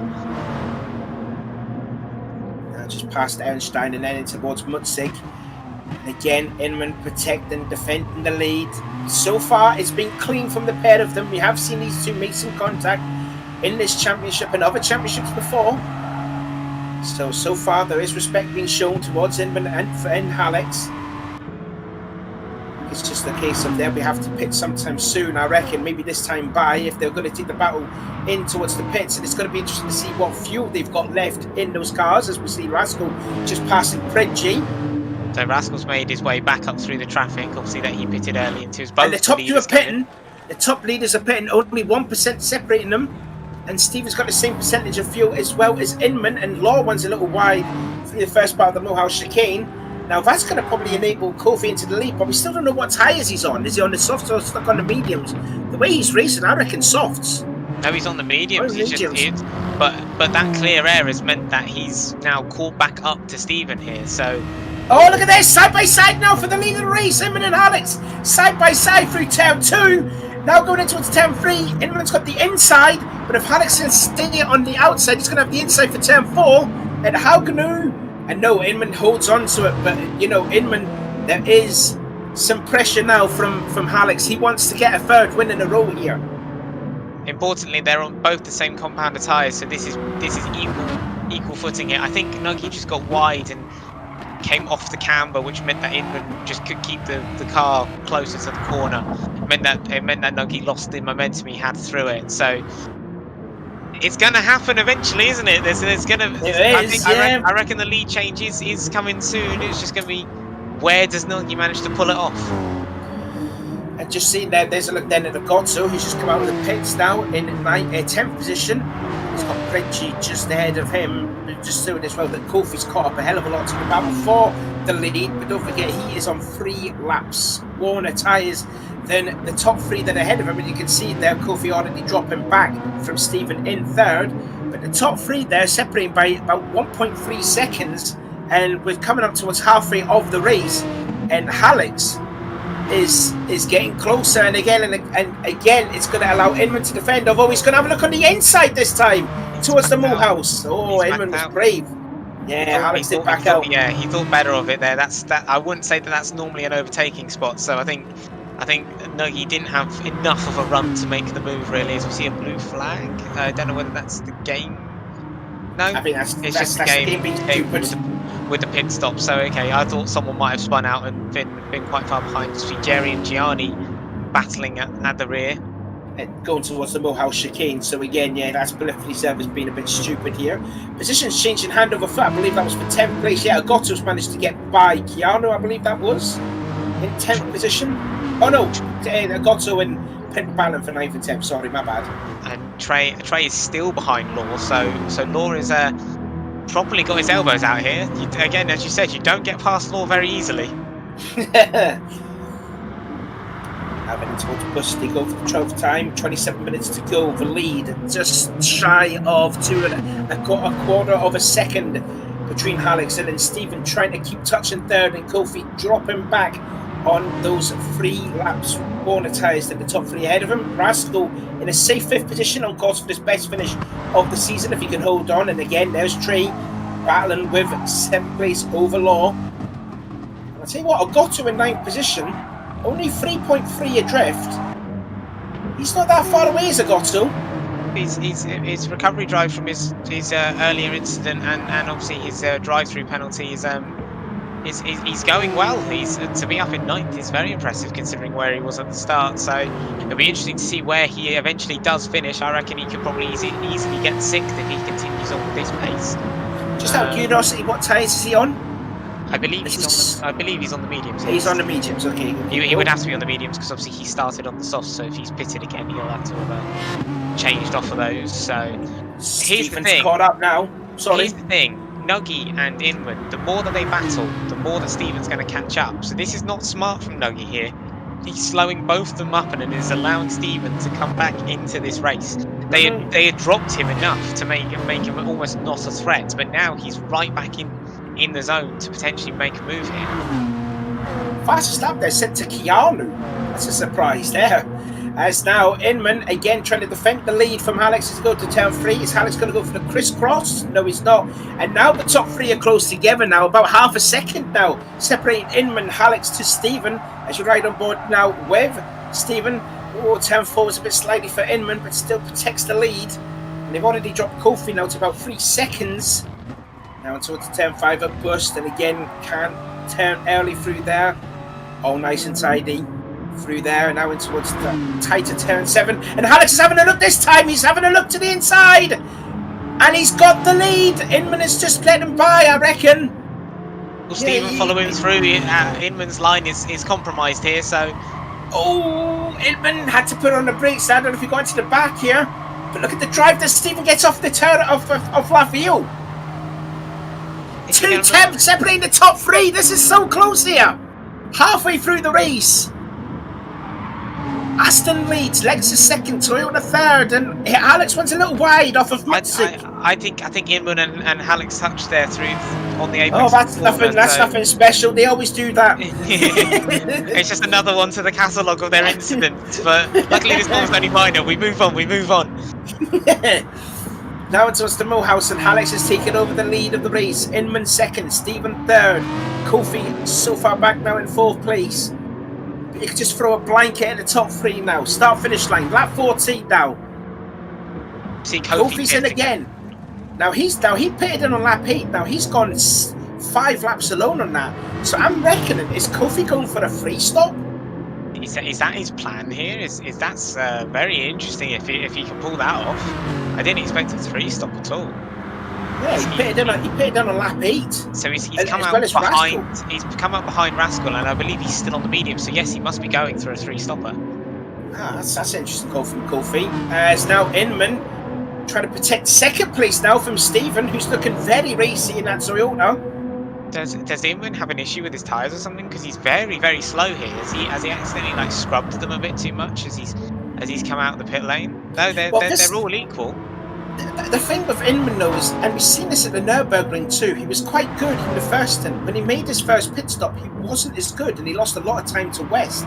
So I'm wondering if this is another case of him, his second stint, he's just not good. As he gets it He lost it. I mean, he lost it at turn 7. So I'm just wondering if Inman always sort of struggles in his second stint here as you ride on board with Inman. Might have got under power just a tad bit too early, nearly falling in the line of Alex too. That's the grass for you. That's what happens with it. Maybe it's a case with him, and the pit stop takes away his flow. He's been so used to driving as the tyres lose his grip, and they scrub off, and then when he pits onto new rubber, he can't go back to what he's used to. Like the car's more grippy, so he ends up turning in too early, almost getting out the throttle, and it puts him offline throughout the corner. So perhaps it just throws him off a little bit on the fresher rubber. Mind you, they've got a monster gap over Rascal in 4th position. And another one of the Lexus and Kofi in 5th, and Randy Moore. We ain't talking about a lot about Randy Moore, but they're up in a solid 6th position. That will equal his best finish of his career. He finished 6th at the Nürburgring. And then there's that 3-car scrap now, and the Gotto has now got himself in that battle with Law and Trey Gamer. Trey so again, like that's the thing though with Law. Maybe we should call Law the new gatekeeper. Matty, you've been sacked. Don't be mean to Matty. He will always have that moniker. As we see Trey making a move. Oh, there was near the contact through Durham Park, and down towards Haupt now in turn 3. Trey's going to have the outside. Is he going to go for the crisscross? No, he doesn't. Law still protecting. And look at Agotto. He's there too. He's having a sniff. He's having a sneak look on the inside. He's side by side with Trey Gamer off the exit turn 4. They're nearly rubbing racing. That's lag. That's lag.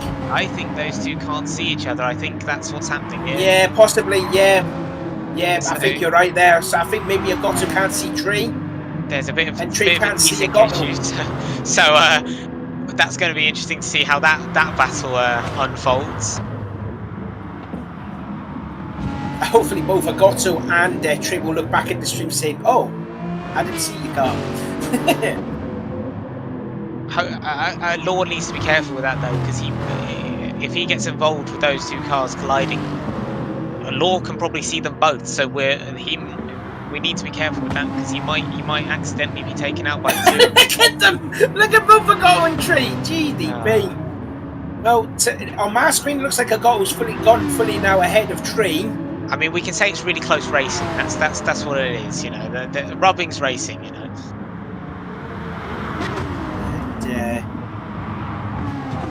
that might be a worry for Law to see. And again, them two just. Oh goodness me! You can't but just laugh at that, can't you? Yeah, when I thought I'd go throw my hat in the ring for commentating, things like that you don't expect to see on a racetrack. You can't really say much to it, to be honest. It's just one of the quirks of the game, and I guess we continue on. But I'm genuinely concerned for Law there, because something like that can cause Law's race to get ruined a little bit. So I hope all goes well between those three. There's a look then at Kofi. He's managed to get by Rascal, so he's gone back into 4th position. Kofi on a different strategy than probably the rest of the others, I reckon. There's Agotto who has fallen back now. He's now 3.7 away from Trey Gamer, so there must have been an incident.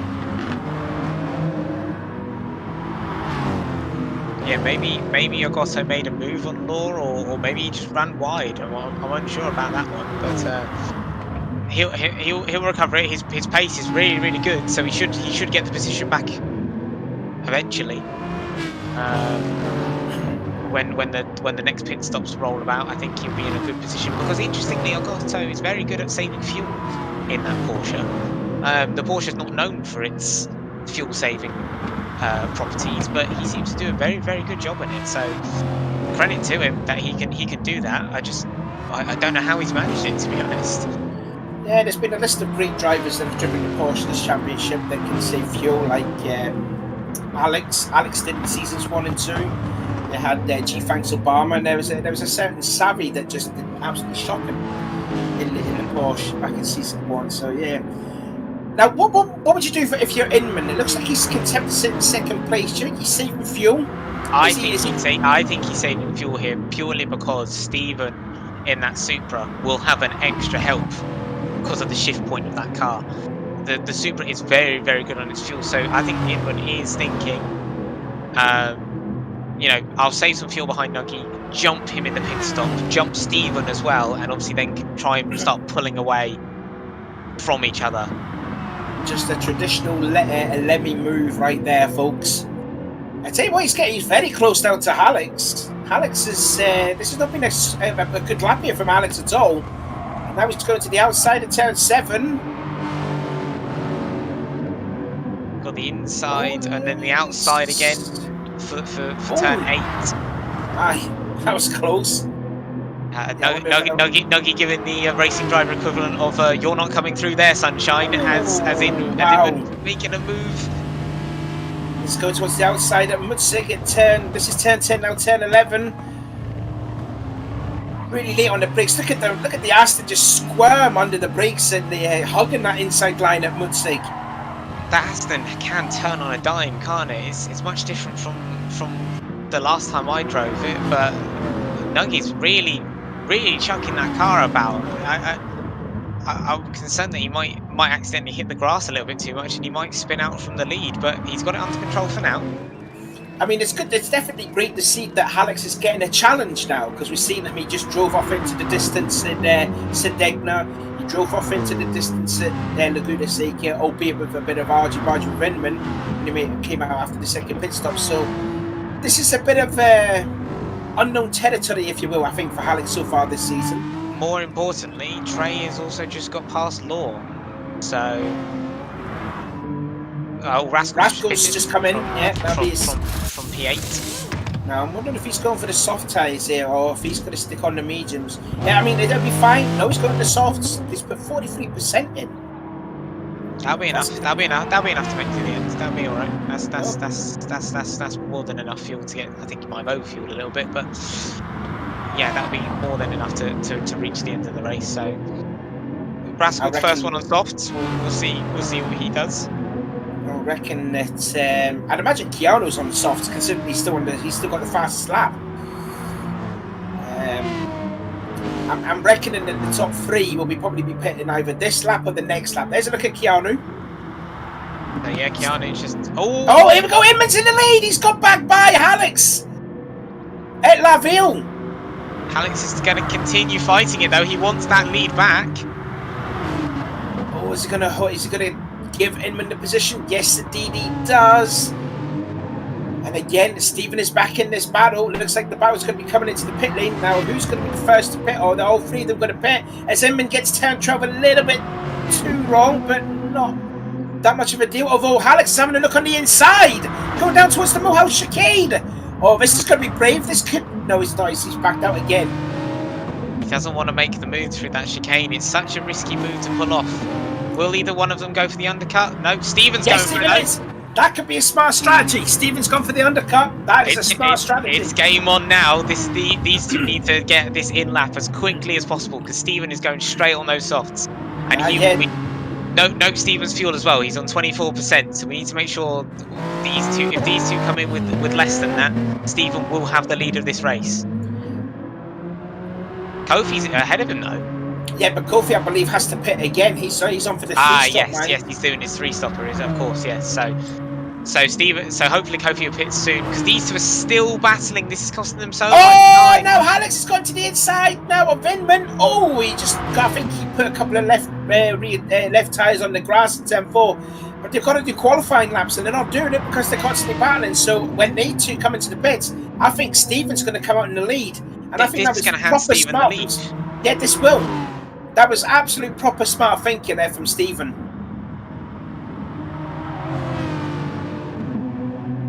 Because they're still going to be battling into us to pit. They're still going to defend whoever's leading them. I mean, effectively, Kofi will come out in the lead, but like I said, he's in a different strategy than Stephen, Alex, and Inman anyways. Yeah, I mean, hopefully Kofi will pit before Stephen catches up to him, because otherwise Stephen will lose that advantage. Wow! The small touches again, but they are not giving each other any room for that mistake. It's great driving from the both of them. It's like I says, there's a lot of respect between these two, but when they're out on the racetrack, there's no quarters given between Inman and Alex. Stevens just got past Kofi as well, so he already caught Kofi and made the pass as well. So this is where we find out what happens. And I think it was about 10 seconds when Kofi was behind. So here they go. They're both into the pits. And they 13 both have and 16. much less fuel. Stephen had 24% of fuel in. There's the pass at the lead at Laville. So Stephen's going to come out in the lead by quite a gap, I reckon. Inman's gone to 35. In comes... who was that? No, there's Kofi. That's him making his last pit stop now. So Stephen's got a 4-second lead, combined with his fuel saving and that undercut. And Alex, more important, he's gone out ahead of Inman. So these two battling have meant both of them have lost out, and Stephen might win this race now. It's Stevens to lose. Stevens to lose, yeah, but now I'm wondering if... I don't know if I want to say this, but will Inman try and help Alex here? Nah, there's no way. Neither of them want to... Trey drops down to 14th. Trey's down in the last position. What's happened to Trey there? I know we did see him battling with Law a few laps ago, so not good there for Trey, unfortunately. There's a look then at Inman and Alex there. Oh, what's going on here? He's making a move. He's making a move up the inside. So a bust, and he's got it too. Yeah. So maybe they are working together now. Maybe Nuggy's wanting to work together with Inman instead. Maybe Delaxis could be quicker out front than Alex's. Maybe. We'll see. As we've got 11 minutes to go, so they've got 3.8 seconds roughly to catch up to Stephen. And fast lap now to Rascal in the other Lexus team. Yeah, Rascal's done well to get back up into 5th. That's a very good performance from him so far. There he is. I think he'd be happy to see also his teammate Jerry Bear also battling up there. There's a look at Pred G in 8th position, still ahead of Jerry. What a great performance from Pred as well to be up in 8th place, you know. For his first appearance in Lobby A for this season, and he's second time. He was in their Lobby A last week. It's I missed that race. Kofi's in again. Yeah. So this. Kofi! Do you know Kofi didn't put fuel in the car? So that's been a mistake. Because I seen Kofi pitted in with 9%. It's down to 4%. He didn't put fuel in the car. So there's a costly mistake from Kofi. Oh, maybe you might have had the pit glitch where it kicks him out as well. That's awful luck for Kofi there. Oh well, that's gifted 4th place to Rascal. I mean, Rascal will take the position. He's not going to complain about that one, but that's real rotten luck for Kofi. 10 minutes left to go. 3.2 seconds now. They've gained 6 tenths alone on Stephen. So now Rascal got into a safe 4th position now with Kofi's demise from that pit stop header in 5th now. This genuinely could come to the last lap. We might have a last lap shootout for 1st place. Yeah, effectively. Hopefully, just Stephen. Hopefully, he will just take his lines. Just don't do any commentating curse.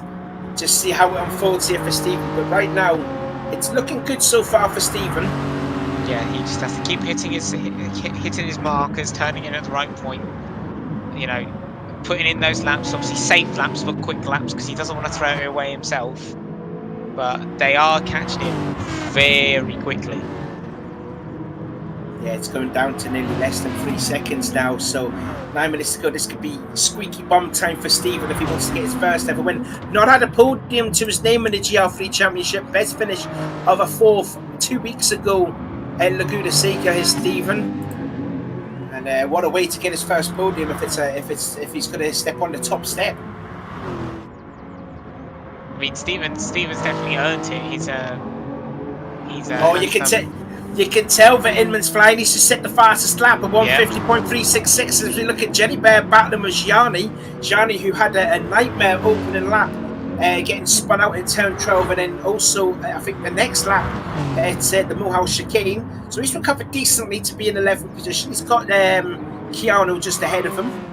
So yeah, so Jerry's on course for a really good result here, being P12. Obviously, that's where he qualified as well into the lobby. So if he can keep that position or even go forward, that's a great result for him. Oh, the gap is coming down 2.5 seconds now with 8 minutes to go. Stephen has got to be feeling some sort of pressure now that Inman and Alex are definitely working together and they're catching.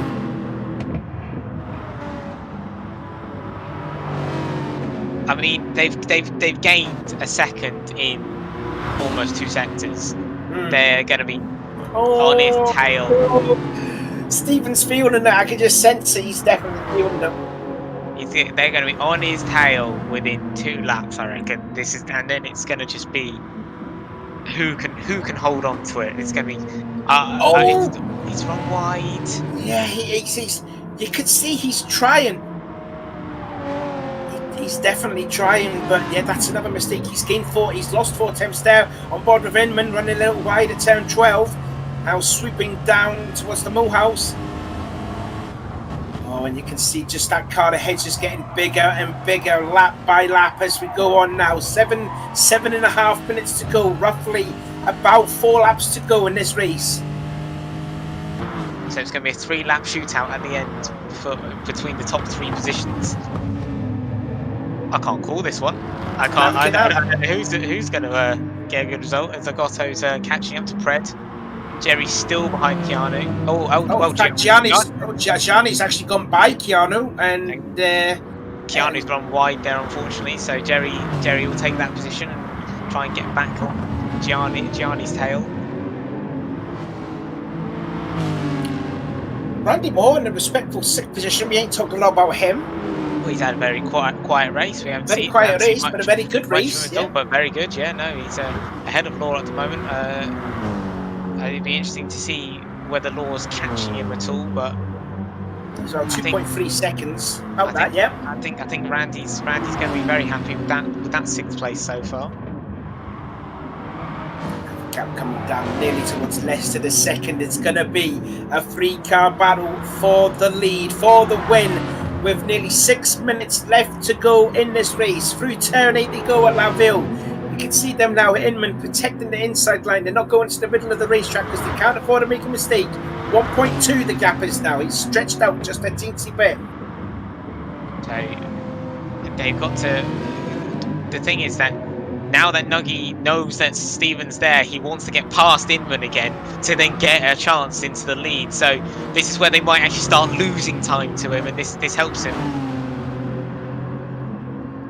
And again, Inman looks like he's... Now, I thought he was defending there, but no. Alex again tucks in behind the Lexus and into the tight chicane. It's just a 1-lane route, pretty much through there, and then back onto the short finish straight now. Inman looks like he got a little bit loose there. That's going to gift an opportunity for Alex to look down. Nearly pushing him up against the pits wall there.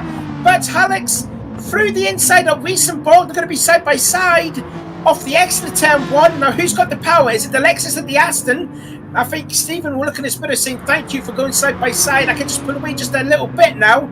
Still side by side through turn 2 at Durenbach. They're still touching each other. Guys, this is not PTCC. Oh, Inman still trying to stick it on the outside of turn 3. Alex gets a little sideways off the exit. Still side by side through turn 4. The gap just increasing more and more to Stephen up in front. But Alex may have the speed off the corner, and he has. He's gone by. Now he's got 1.5 seconds to catch up to Stephen with just less than 5 minutes to go. Has that given Stephen the breathing room though to be able to just keep going? Maybe that's won Stephen the race now. He just needs to keep going, but the gap is now coming down again to him. So Alex is a man on a mission. Oh, did me 4.5 minutes to go, and you can see Alex there just starting to pull away from Inman. There's a bit of a gap developing now with Inman to Alex just in front of him. Now on towards the little short straight at Ernstein, turn 9 into turn 10 and then into Mutzig. The gap starting to just stabilising is the same at 1.4 seconds.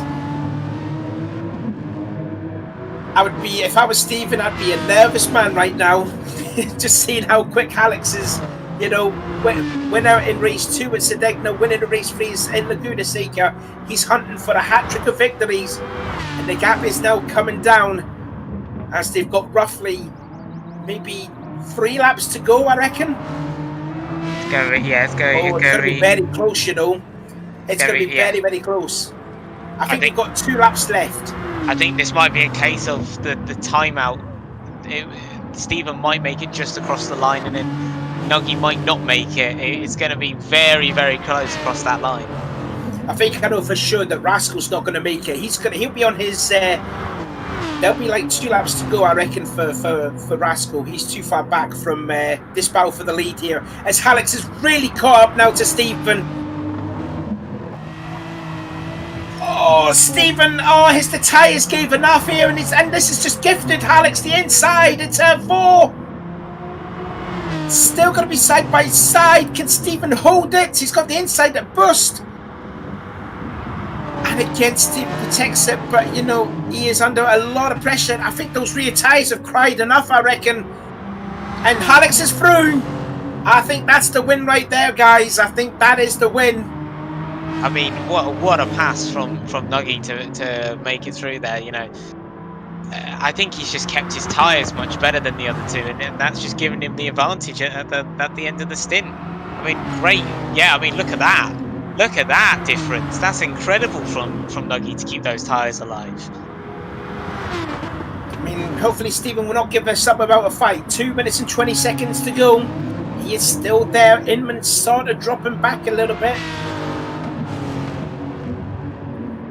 Will we get two more laps, or will the next lap be the last one? I think we might. I think next lap will be the final lap. Well, it's going to be very close now. 2 minutes to go. They've got 10 seconds to go if they want to do another lap. I think, as I said, I think they might be okay because when Inman came across the line in third, it was about 3 minutes and 40 seconds to go. No, this will be the last lap. Last lap then here for Alex, and the gap is now going up 7 tenths. Inman now he wants to get second place. So yeah, so the question is now, can Inman get Stephen for the second place? I think Alex is going to pull away at this point, as Kofi's still catching Rascal. He's very close there. Yeah, battling there for the 4th position, so it'll be interesting to see who will come out on top between Rascal and Kofi. But Inman is all over the back. Oh, it's turn 3 and Stephen, and again it's just going to be those rear tyres because Stephen's. I'm guessing Stephen's rear end is looking very, very slippy at the moment. I mean, that Super on its traction is not an easy car to handle. Yeah, here we go. It's the outside of bust. That's not done there. Stephen held the line very, very well, but gets sideways off the exit of turn 5. Inman had to tap on the brakes just a bit then. Now goes to the inside of turn 6. Sorry, that's turn 7. My apologies. Stephen, if he can hold it though, still hanging on the inside for Laville at turn 8, which he does. 40 seconds to go. Goes for the crisscross, and that's second place now for Inman. So Stephen down to 3rd. Or is he? He's still there. Oh, he's still taking it. Wow, well, that's fair play from Stephen there to hang it around the outside like that. That's not easy to do at all. Yeah, that was big wide. No, he's run a little wide.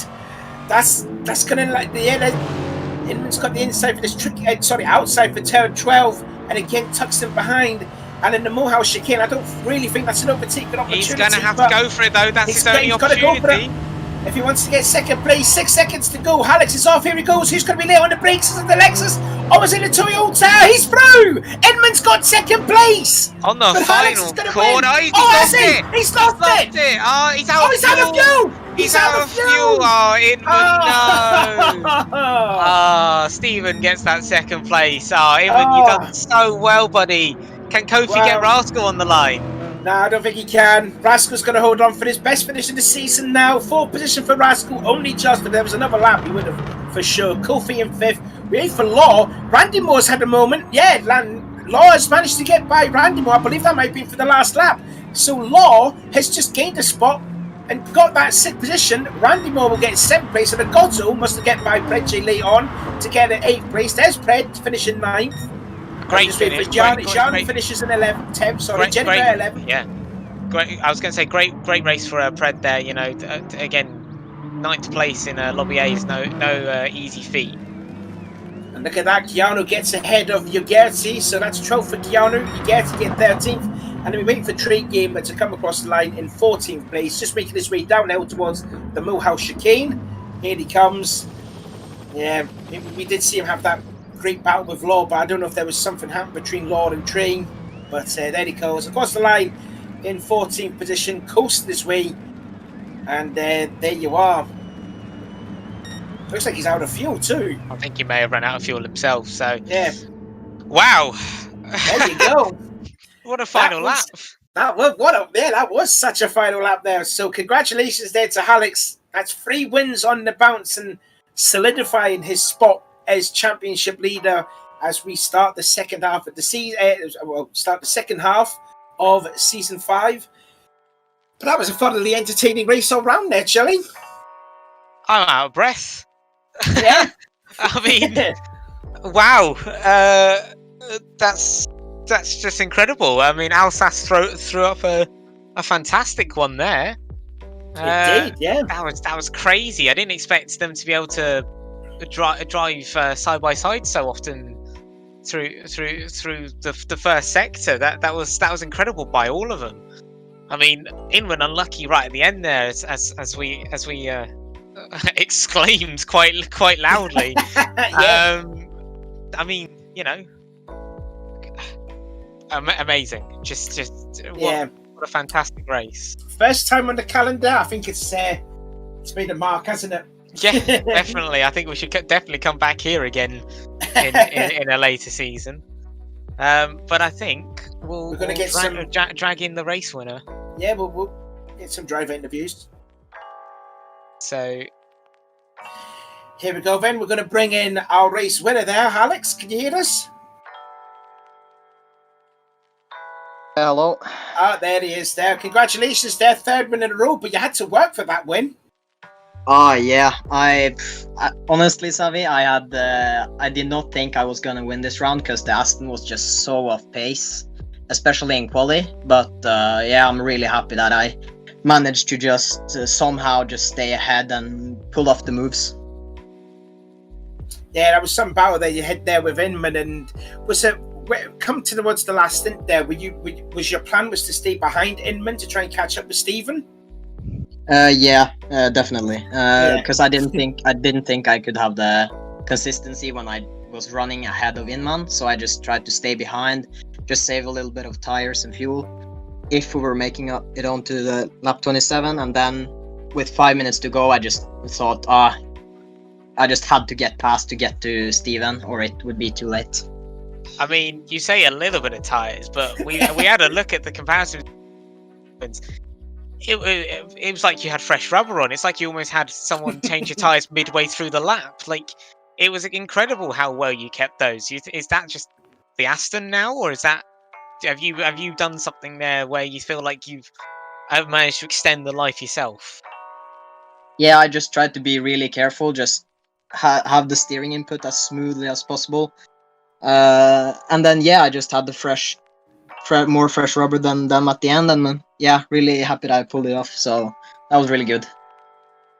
I think we'll just call it out there for you there. So congratulations there on your 3rd win in a row and solidifying yourself as a championship leader. So I think next week is round 5. Are you going to go for 4 in a row?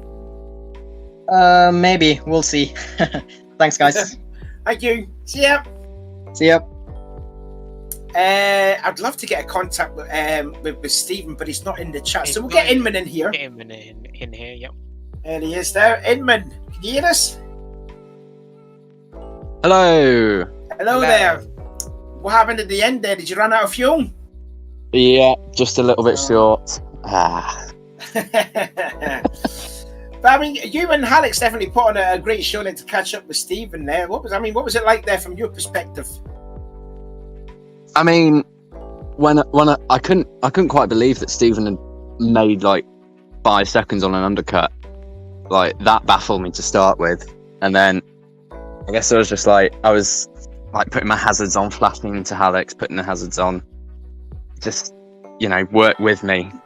Don't overtake me. We'll go and catch Stephen together, and then you can overtake me if you want to. And yeah, we managed to get up to him, but used a little bit too much fuel in the end. I mean, you say that you were shocked the fact that Stephen got that 5-second lead, but surely you saw that coming with the fact that you two were just battling left, right, and centre for lap after lap after lap. Like even on that in lap, you know, you two could have just stayed in each other's slipstream and, you know, and helped each other, but you didn't. You continued fighting. So do you think that was, in hindsight, the wrong choice to do, or would you still battle Nuggy all the way through that? And I mean, obviously, you nearly got him on the final corner had the fuel situation been a bit better. But yeah, do you feel like that was almost a bit of a mistake on your behalf and Nuggy's half at the same time? Yeah. I mean, it was such a close race throughout the whole event, and yeah, we probably shouldn't have battled on that in lap. But yeah, I mean, props to Stephen for bringing the fight as well. We've not, sort of, me and Alex have not had that really close battle like through a whole race. Like, we've had little snippets here and there. You say close battle. I think you were inside each other's cars at some point. Like, yeah.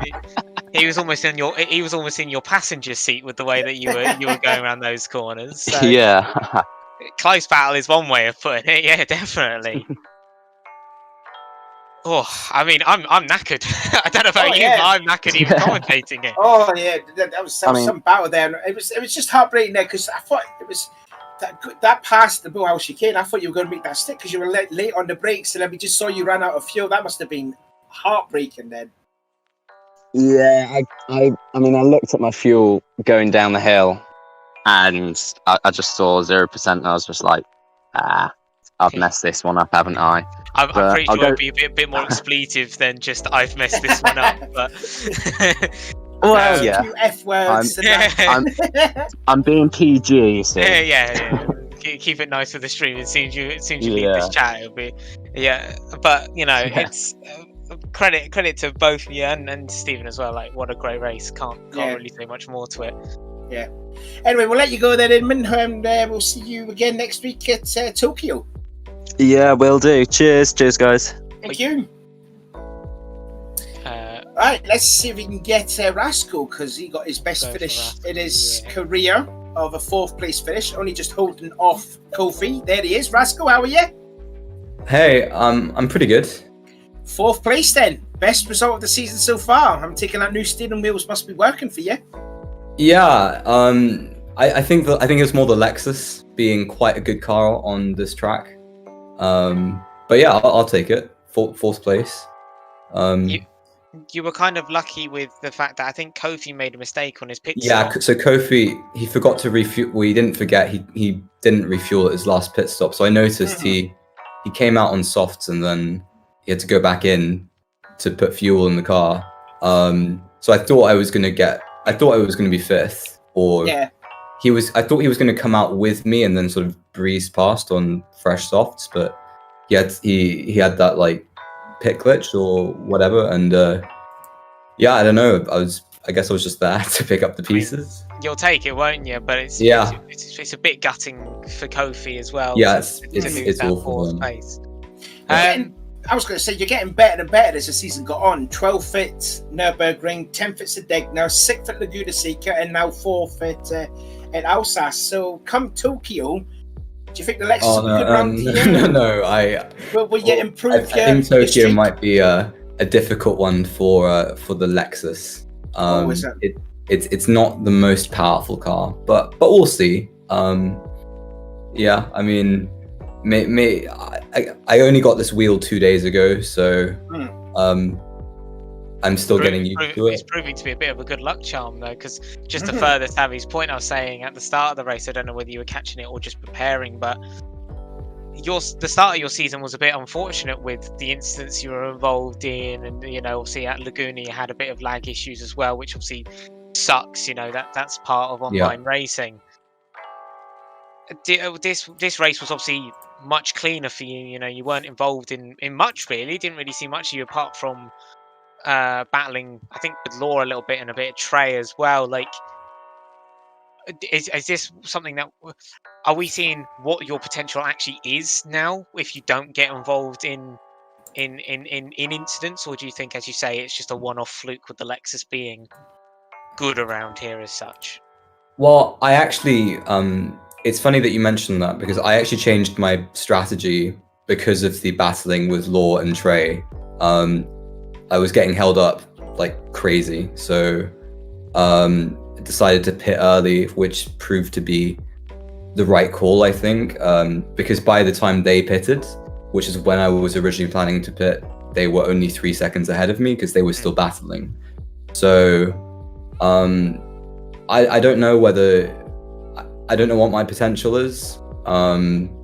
Like maybe I'll get better, maybe I'll get worse, but yeah, I mean, I'm happy with the result, and yeah, I mean, it sucks for Kofi, like, but yeah, I'll take it. It's like Christmas came early. Anyway, thanks again, Rascal, and we will see you next week. Yep, cool. Cheers.